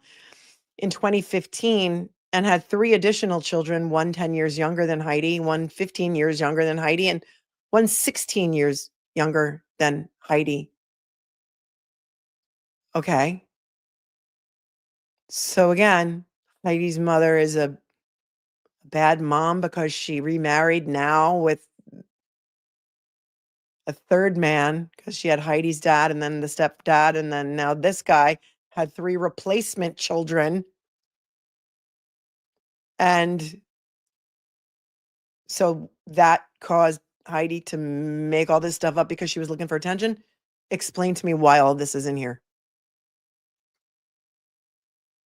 Although Heidi's mother and the defendant cop argued often and often displayed anger with each other in front of Heidi, once they separated, the arguing and aggression ended. Heidi's mother did not testify of any difficulties with Heidi's demeanor, her performance at school, her sleep, her moods, or any other change or concern in her behavior or health at any time. And therefore, Heidi must be making the whole thing up. Charlie Baker appointed this judge. That's right. That's right. I did see that. Thank you, Susan. Charlie Baker Jr. Because now this judge has become the jury and God and decided that because of all of these reasons, not fair that convicted pedo cop is in jail. Not fair. Here's why. Here's the standard of review. Massachusetts Rule of Criminal Procedure, Rule 25B2, provides if the motion for required finding of not guilty is denied and the case is submitted to the jury, the motion may be renewed within 5 days after the jury is discharged and may include in the alternative a motion for a new trial. If a verdict of guilty is returned, the judge may, on motion, set aside the verdict and order a new trial. Under Rule 25B2, a judge may reduce a verdict on the basis that it is against the weight of the evidence or not consonant with justice. A judge may exercise this discretionary authority even where the evidence is sufficient to support the jury's verdict. However, because Rule 25B2 allows a judge to undo the work of the jury, this power is to be used sparingly. Citing Commonwealth v. Pfeiffer. The post-conviction powers granted by the legislature to the courts at both trial and appellate levels reflect the evolution of legislative policy promoting judicial responsibility to ensure that the result in every criminal case is consonant with justice. Really? Really? Because the appellate court in Massachusetts did not want to let the jury come back and be questioned about whether or not they really acquitted Karen Reed on counts 1 and 3. So not really so sure that you guys are promoting judicial responsibility to ensure that the result in every criminal case is consonant with justice. So, double jeopardy's not a thing. But here, I'm going to undo what the jury did in finding this cop pedo guilty of raping his 6-year-old stepdaughter and let him out of jail because, Massachusetts.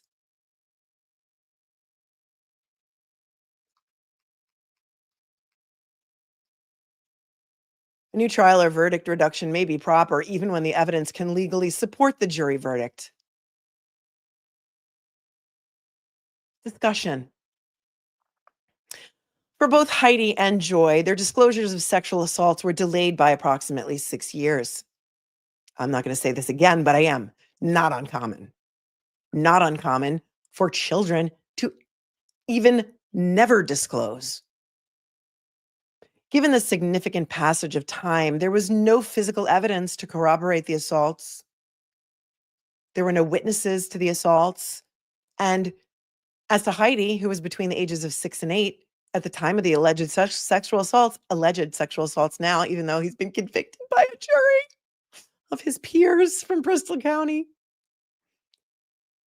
There was no evidence of any change in her social interactions, her diet, her school performance, her sleep, her familial interactions, or any other aspect of her behavior. No one noted any blood on her underwear or bedclothes. After the defendant and her mother separated and later divorced, Heidi had visits with the defendant cop, including the defendant's son and others, with just her and the defendant. Petal and Loon says, it took me 35 years to disclose. Hannah says what we're all thinking. This is insane.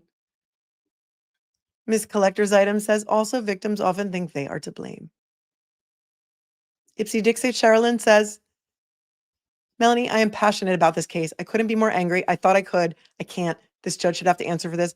You understand why I couldn't sleep yesterday when I came on the stream and said to you, I couldn't sleep last night because of this case, and I have to talk to you about it.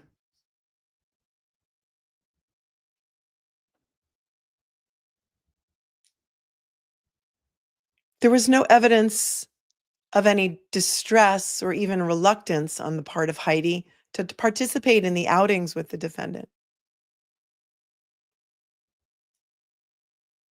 Certainly a jury could believe the testimony of Heidi and Joy. Well, guess what? They ducking did. They ducking did believe it because they convicted him on all charges. And you judge, same judge who's writing this ducking decision, sentenced him to 10 to 15 years on each count. What happened? What happened in between your sentencing on October 3rd or 4th and the date of this decision in December? What happened, Your Honor? Who got to you? Why did you have such a change of heart? Why are you arguing things in this decision that even the defense attorney didn't bring up in his motion? I am so outraged. Certainly a jury could believe the testimony of Heidi and Joy and based upon the testimony alone find the defendant guilty beyond a reasonable doubt. Yeah, they did. Given the absence of any corroborating evidence, however, there is a grave concern that the joinder of both victims in the same prosecution led to an inappropriate bolstering of credibility. It gets better. It gets better. And now, I don't know that there was a motion to sever the cases. If the judge thought it was going to be a problem pre-trial, why didn't she do that sua sponte or on her own, like she's sort of making this decision sua sponte? Here's what she says next. Ready? Take a deep breath. The sexual assaults described by Heidi and Joy bear no resemblance. The descriptions do not establish any sort of mode of operation, victim preference, or unique manner of assault. Heidi testified that she was between the ages of 6 and 8 when the assaults occurred, a prepubescent female. Joy was 15 years old at the time of the assault, a post-pubescent female. Heidi described 2 incidents of V penetration with the adult's P and 1 incident of V penetration by the defendant's tongue. Joy claimed the defendant rubbed his arm. Joy claimed the defendant rubbed his arm against her V while she was fully clothed and in the presence of others. The alleged assaults did not occur in the same manner, at the same time, with the same victim type, or at the same location. Oh, so he didn't do it while they were both together. Both girls were together.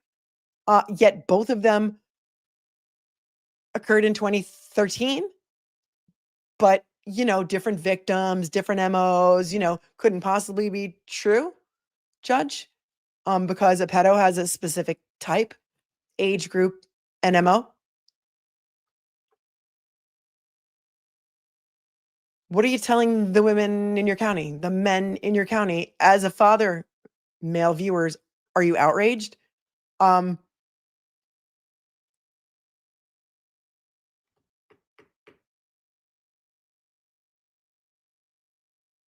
Yet hearing 2 different women make allegations of sexual assault on separate occasions against the same person undoubtedly provided reciprocal bolstering of the testimony of the alleged victims. I'm sorry, what? In my opinion, had the jury just heard about this monster raping his 6-year-old stepdaughter, he would have been convicted on that alone, in my opinion. But she needs to find a reason to let him out of jail.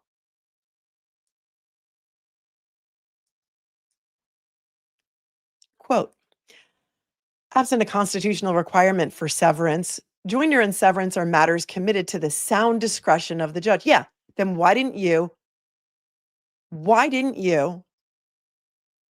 use your sound discretion before the trial started, Your Honor? Remember, this is the same judge. This is not a different judge. This is not an appellate court. The time for your discretion was before the trial, not after the trial.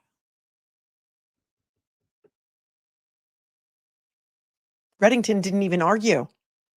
My client didn't get a fair trial because you didn't sever the cases. He didn't even argue that. He didn't argue my defendant didn't get a fair trial because Baca was in the back of the room escorting the victim in and out. He didn't argue that.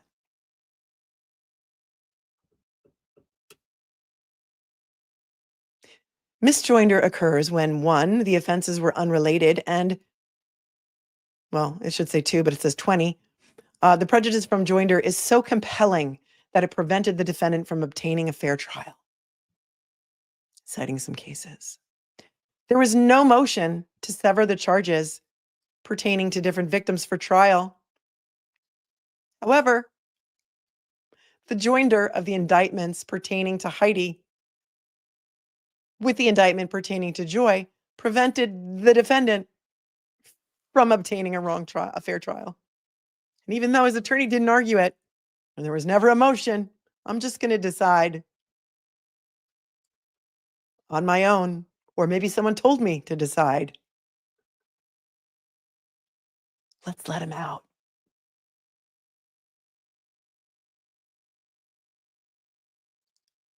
This misjoinder,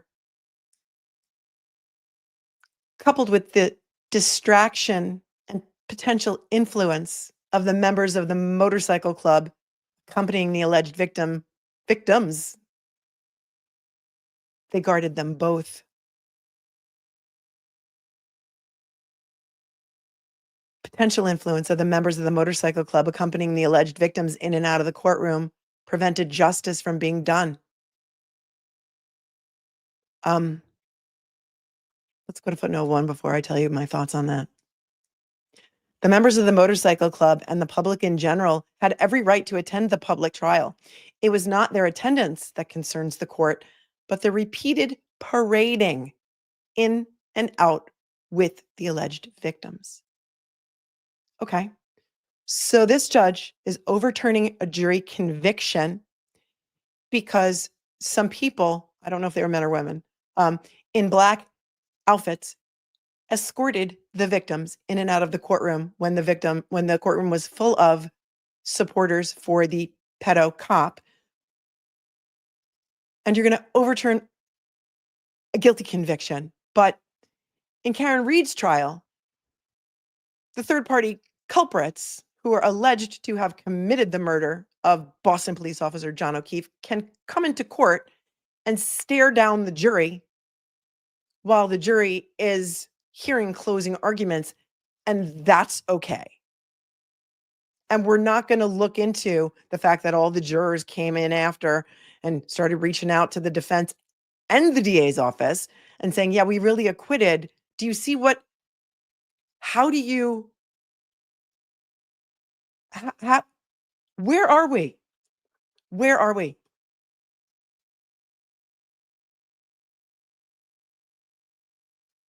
Order. For the foregoing reasons, the defendant, Shawn Souza, is entitled to a new trial on all indictments, with the indictments involving Heidi to be tried separately from the indictment involving Joy. Anyone who wishes to attend the trials of these matters is entitled to do so, but shall do so in a manner that is not disruptive and that does not cause a distraction that could influence the jury and impact the assessment of the credibility of witnesses. What?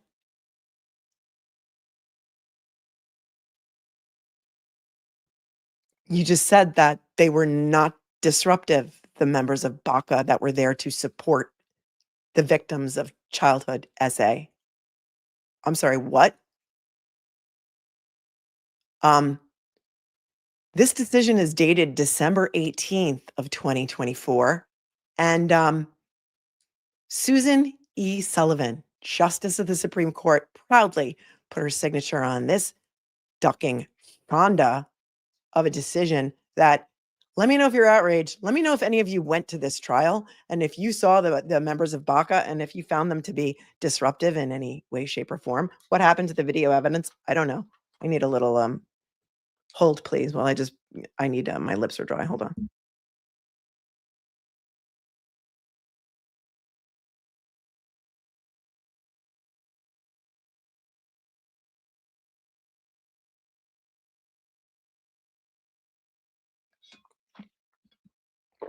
Okay, so that decision came down on December 18th of 2024. And then when I went to mass courts, to look up like when this happened, apparently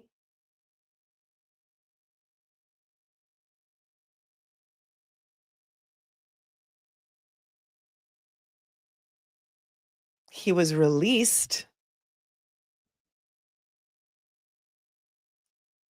or they did a habeas corpus to get his body into court on the 23rd of December last year. So hang on.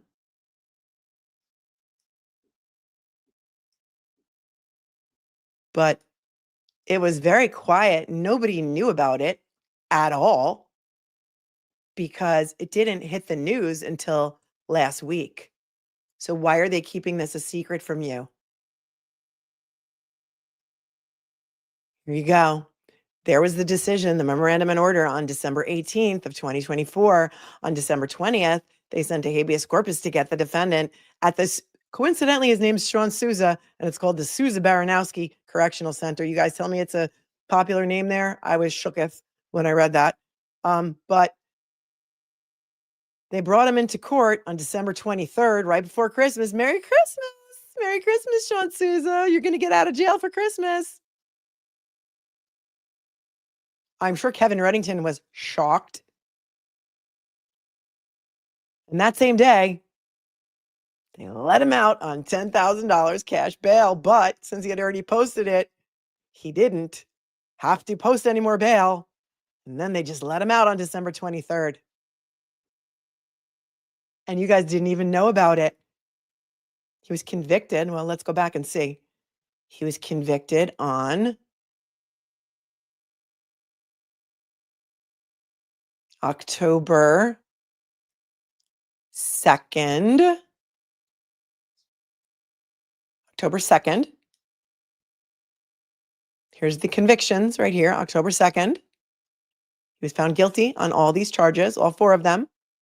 October 3rd, he was sentenced by this same judge, Susan Sullivan, to the 10 to 15 years on each count to be served concurrently, though.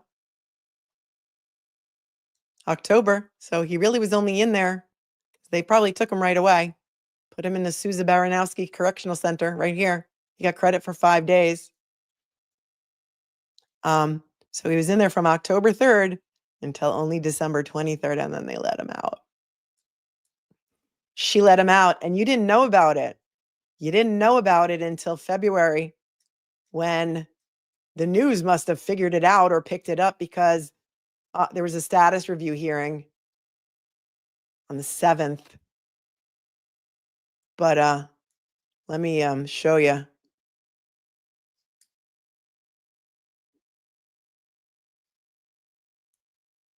What happened? This was, what news is this? This is the kind of stuff that makes my blood boil. This is why when I cover cases, I have to be passionate about them. And this is one that I'm not going to shut up about. That's a Massachusetts case. Yes, it is. It is, D'Artagnan. Welcome. This is Bristol County, Fall River cop convicted of graping his 6-year-old stepdaughter several times when she was 6 and 8. It's between the ages of 6 and 8, and then essayed another girl, and then the judge just decided on her own to let him out of jail, even though the jury convicted him. So there's that. This is... What news station is this? This is WJAR. And again, this was 9 days ago, February 6th. We were busy covering the Karen Reed hearing. That's why we didn't hear about this. Also because, your news wasn't reporting on it. Where are your local stations? Where's Boston 25? The Globe had a story on it. Some of the details I think were wrong, but the Globe had a story on it. Right. Why did they notice? Did they tell the kids? Did they tell the family? Seize the Day says, I pray the kid's families got notice before he got out. I've seen too many times they've been let out 6 months prior to notice. Right. Did you tell the families? Because you didn't tell the public. This was February 6th. This is when the news finally picked it up. Here you go.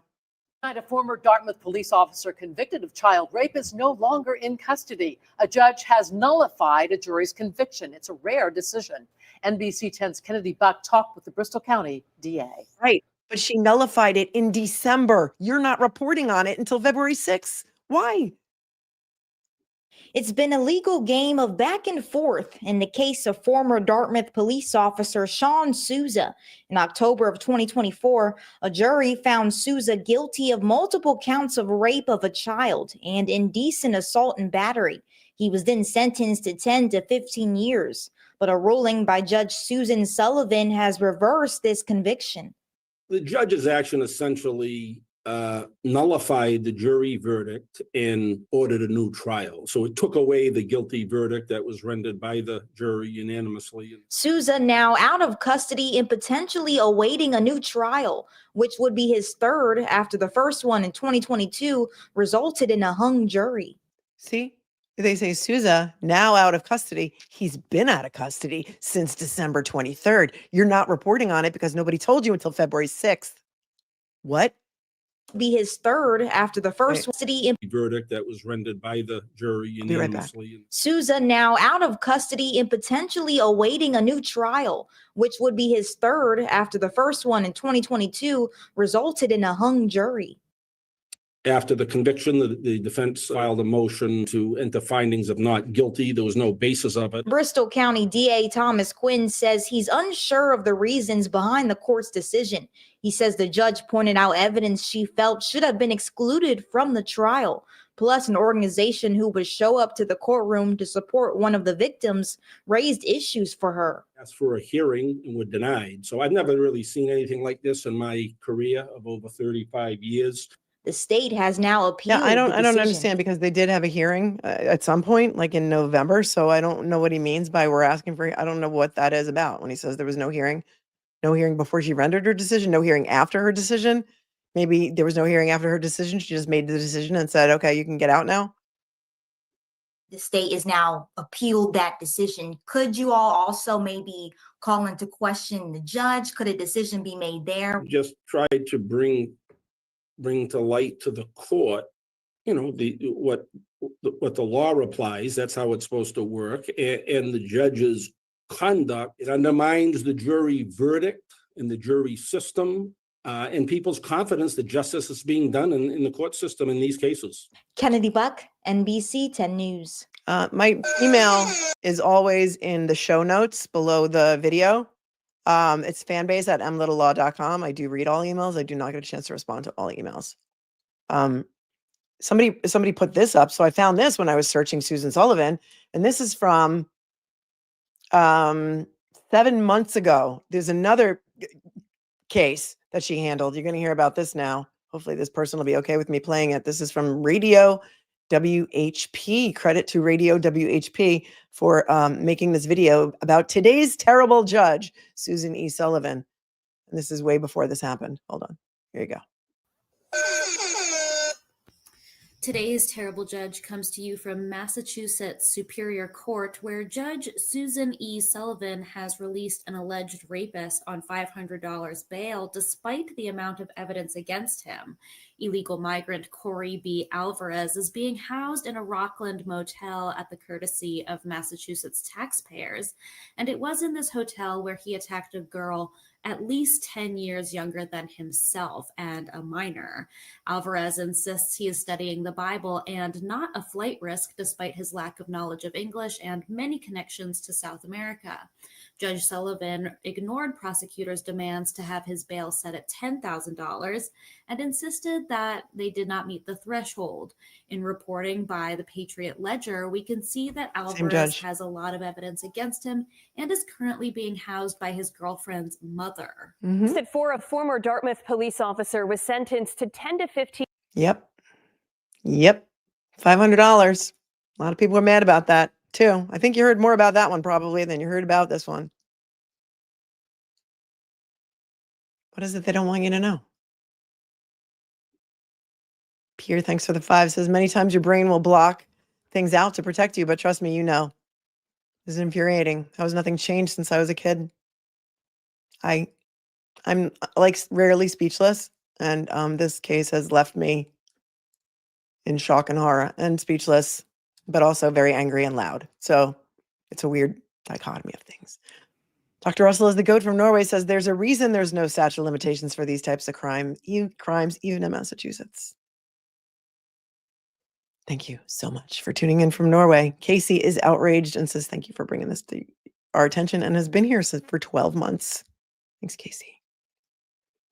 Sue says this judge also released a migrant. That's exactly what we just watched, right? On $500 bail for essay on a young girl. This judge was a former civil litigator. Says, I am livid. Thank you, Suze. Stella by the Sea has been watching for many months now. New member. This chat is very caring to each other. Look how many in chat have had this happen. I know we have a unusually high number of survivors in the chat because of the cases that I've covered, like Ashley Benefield, like just certain cases of Maya Kowalski. So yes, and we don't tolerate the bullying, the trash talk, and the nastiness. And so, yes, you will find that my moderators are the best on YouTube and they don't allow that kind of stuff here. So yes. Thanks for noticing and thank you for your super chat. Calico says my abuser was a teacher and my uncle judge sucks. I'm so sorry that happened to you. Horrific. Tracy says I was washing dishes on that day in September. She remembers. On top, thank you for your super sticker. And Tracy, I'm not sure what you're referring to, if it's something that happened to you or we were talking about Princess Diana and other things that happened. But if it did happen to you, I am sorry that happened to you. Dr. Russell's takedown says, I repressed many of the specific details of the essay until I was in my 20s. It's called self-preservation mode. Thank God for therapy. Yep. You see? See how many survivors are in this chat? These judges seem to have too much power, says Tracy. And again, Dr. Russell's takedown, formerly known as Read, Read, and Read, wasn't your fault. Just south of history, this is appalling. Do we know if there are any other victims that have come out? No. But I hope if we're loud enough about it, based on the statistics that I told you earlier, oftentimes a pedo does not get caught until they've already offended 100 times. Maybe there are other victims out there. And if they are, I mean, you would encourage people to come forward, right? However, based on that decision, what woman is ever going to want to come forward?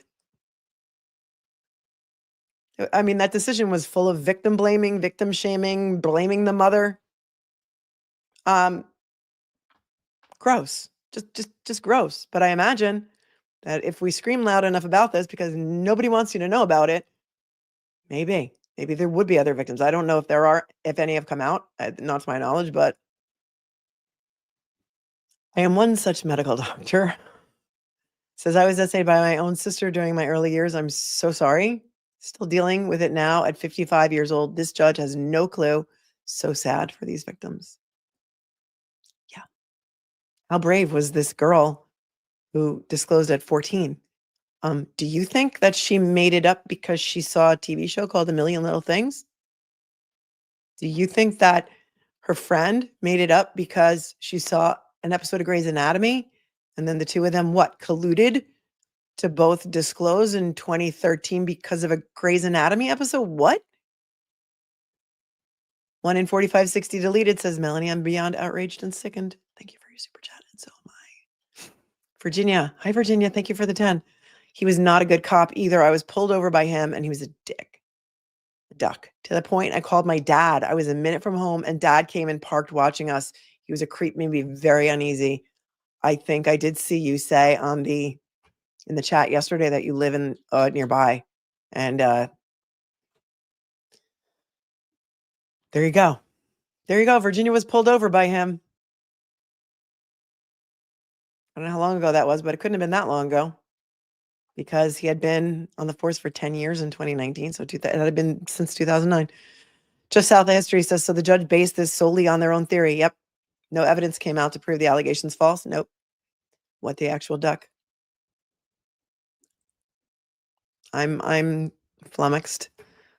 Raymond Dieu, thank you for hanging me here for 8 months. Says I don't have words for this travesty. Sickening. I mean, so is it another cop being above the law and outside the system and no ramifications? I don't get it. Proctor's hard time in the big house. Oh, I like your username. Says Melanie, you're the hardest working man in showbiz. So you're earlier with the cops, and now here you are. You ain't got no quit. I ain't got no quit. I ain't got no quit. For decades, I was the voice of the voiceless, and you know what? I'm not quitting anytime soon. Amy's positive pathways. I started this earlier because I wanted to talk about it. Groomers and sex offenders buy things and do fun things to try and bribe the child. It's a pattern of behavior. What is wrong with this judge, right? But they went to Disney and they went to a Christmas tree farm. Thanks for pointing that out. Expert architect says Brockton Superior Court Judge Mary Sullivan, who set the bail. Well, this is Susan Sullivan. Or are you? Oh, this was that other case you were talking about. Sorry. Another Sullivan? It just happened to be another Sullivan. Said at the time that $500 was a significant amount for someone with no income. This is the migrant case. The judge is also named Sullivan, and it's in Brockton. You can't even make this up. Remember the Sullivan sisters from Aruba in the Karen Reid trial? I mean, I know Sullivan is a popular Irish name. I get it, but we did that. It's hash value, not hashtag. Thank you for the super chat. Says over 45 years ago, I was 5. He was my teen cousin who became a cop. I'm just now starting to talk about it. See? I'm sorry. Is he on the registry? Asked Sonia. I don't know. I would say no because his conviction's been overturned. First trial ended in a mistrial. I don't think you go on the registry until you're convicted. That's my understanding, right? Right? So probably not. Let's take a look. The website for BACA, because I'm a big fan. I've never heard about this, but here it is. Thank you guys for introducing me to it. And well, for this case, it's called Bikers Against Child Abuse.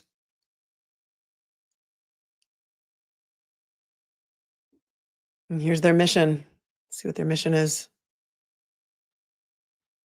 Bikers Against Child Abuse, Inc., BACA, exists with the intent to create a safer environment for abused children. We exist as a body of bikers who empower children to not feel afraid of the world in which they live. We stand ready to lend support to our wounded friends by involving them with an established, united organization. We work in conjunction with local and state officials who are already in place to protect children. We desire to send a clear message to all involved with the abused child that this child is part of our organization and that we are prepared to lend our physical and emotional support to them by affiliation and our physical presence. We stand at the ready to shield these children from further abuse. This just makes me want to cry. We do not condone the use of violence or physical force in any manner. However, if circumstances arise such that we are the only obstacle preventing a child from further abuse, we stand ready to be that obstacle. Wow.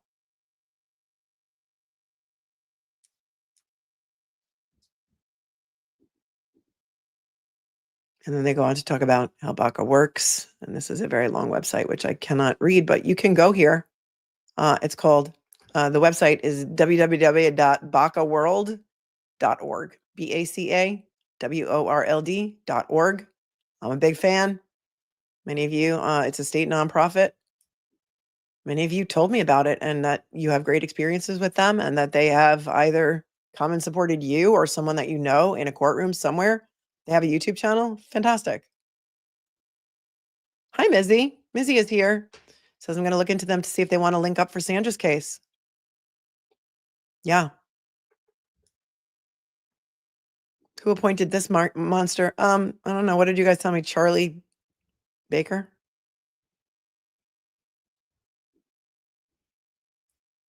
Thoughts, comments, concerns, tragedies. What do you want to do about this? What are we doing about this? Why is nobody talking about this? Why did nobody find out that this guy was released from prison until early January when he was released at the end of December? Who's hiding this? The DA can overrule the judge. That's why the DA said he's appealing. He's outraged. Quinn. I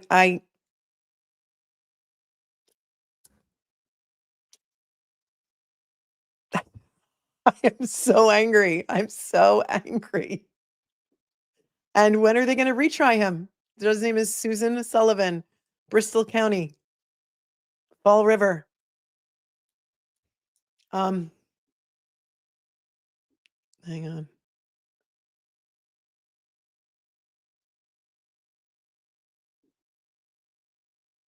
Thank you, Kathleen, for your Venmo. Says, thank you for covering the Souza case. Heartbroken and outraged for survivors. Yeah. I mean, how far back is this sending us? Oh, thank you so much, Cheryl, for your very generous Venmo. Says that your birthday is around mine. Great to catch you live. I've been on replay. God save the Commonwealth. God save the Commonwealth. Thank you, Cheryl. That was very, very sweet and kind and generous from you. You guys are really like the nicest, sweetest, kindest, most generous chat on the internet. You really are. Thank you, Justin Green. Also said, wonderful to see you with Las Vegas Cops. I did that earlier today. If you guys didn't catch that show, go back and watch it later. We spent about 2 hours talking about the Karen Reed case and had the opportunity to meet the Las Vegas Cops when I was in Massachusetts. And they're a couple of great guys who are outraged, just as outraged about the Karen Reed case and the piss poor investigation for police officer John O'Keefe as we are. And so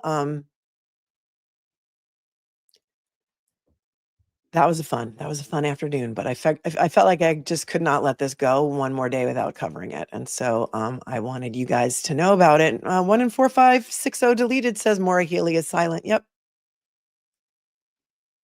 Iceman. No way this D-bag's going to show up for the next trial. He's running to South America. Oh yeah, that's what I was going to look at. Thanks for reminding me.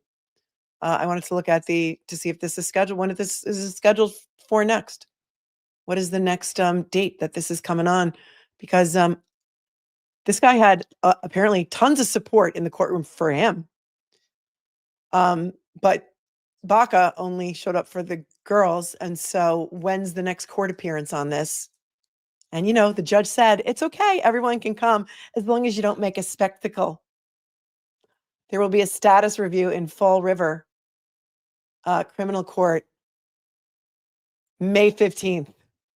Yeah, that's when they'll be. There's no, no next trial set, May 15th, come on back.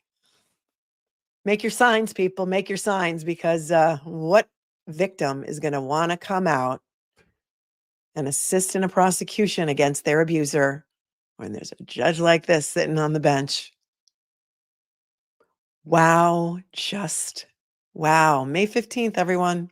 Set your calendars. They'll probably move it now that they know I'm talking about it. 9 a.m. in Fall River.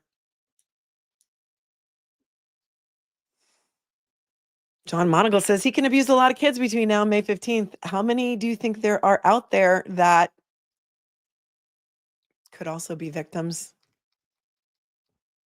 I don't know how many of you are from the area of Fall River, but I'm horrified.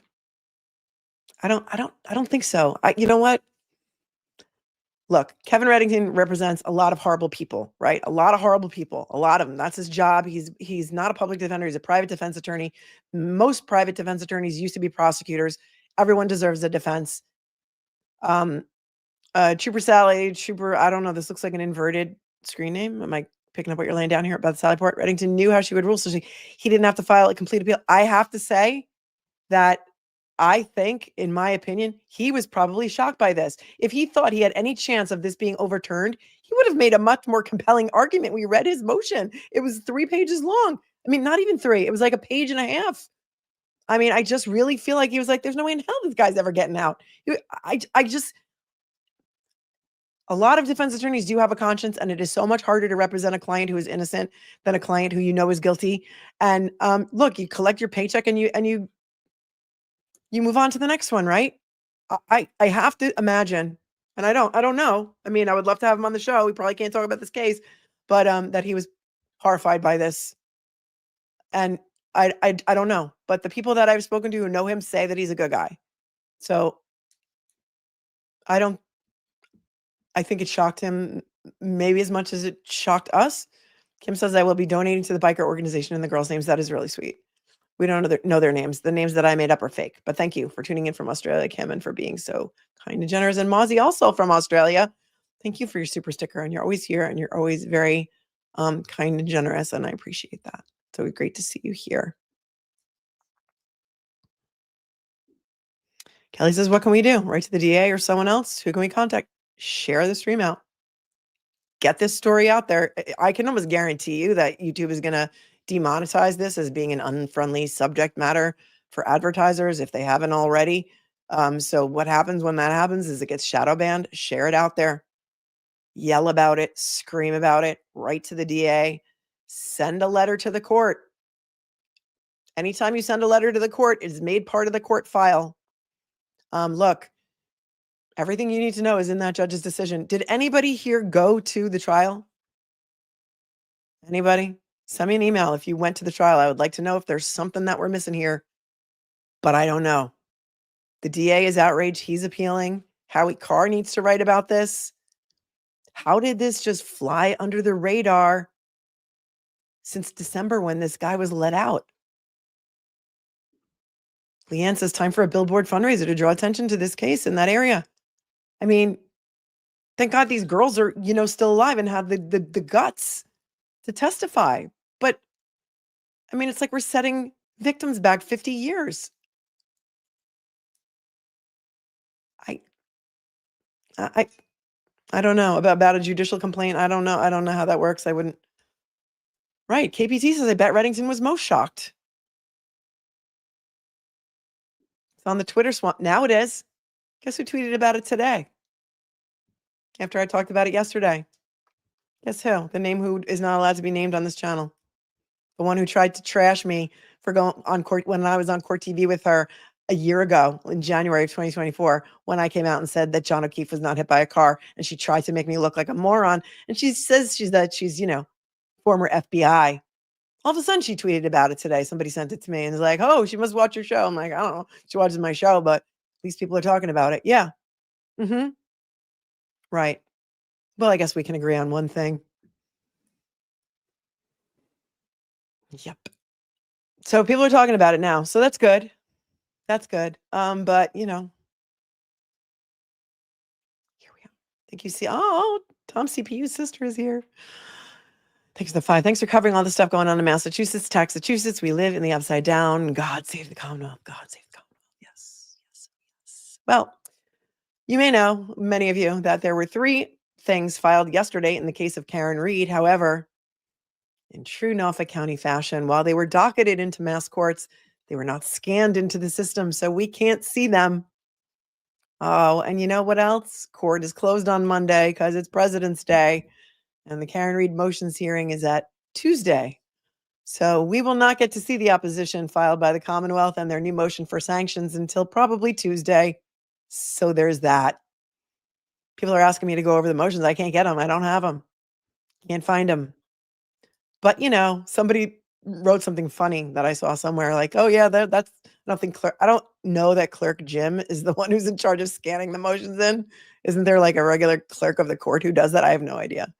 But yeah, they made sure they got it into the system, right? So that Commonwealth would get all the press about having filed this motion for sanctions, and I don't know what it's about because I haven't read it. They'll get the press about that, but we're not going to get to look at it and dissect it like we normally would until the hearing on Tuesday, which is my understanding of that hearing has been moved to 11 a.m. And it is now going to be, instead of it was supposed to be, I think, a hearing on the motion to dismiss. They have not had to file the motion to dismiss yet. So that hearing will be later on in the month. And this hearing has been converted to a motions hearing. And I think it's been moved to 11 a.m. So there's that. Oh, thank you, Stella. Actually, I will include a link. I also put up a community post. So if you go to my community post, you will see it there. And there's a direct link there. The Las Vegas cops. Kirsty Nursey M says that Turtle Boy reported it was about the defense not redacting Proctor's text. I don't know. I haven't seen it. Does he have a copy? If he sends it to me, I can report on it if he has a copy. But I don't know. So there's that.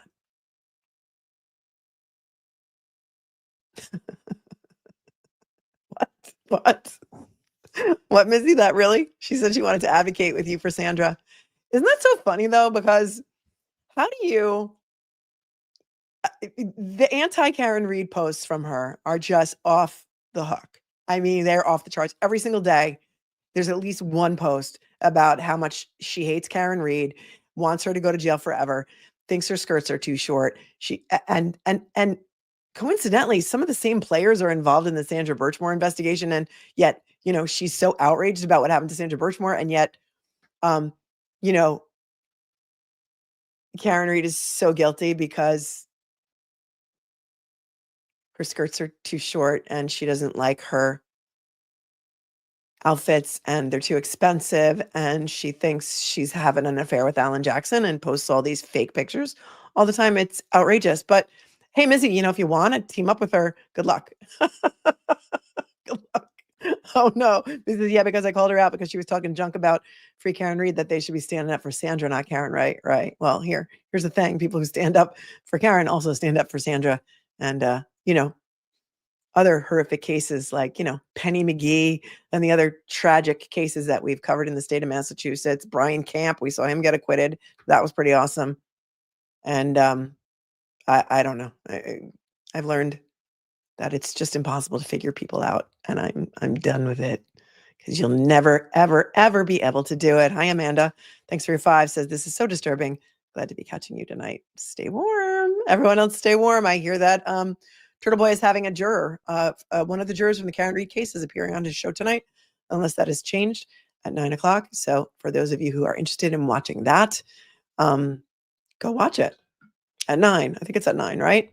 Just refer to her as the trespasser. OMG KK. That video of her creeping up onto the porch of 34 Fairview in her cape and then running away, that was caught on ring cam by the current owners of 34 Fairview.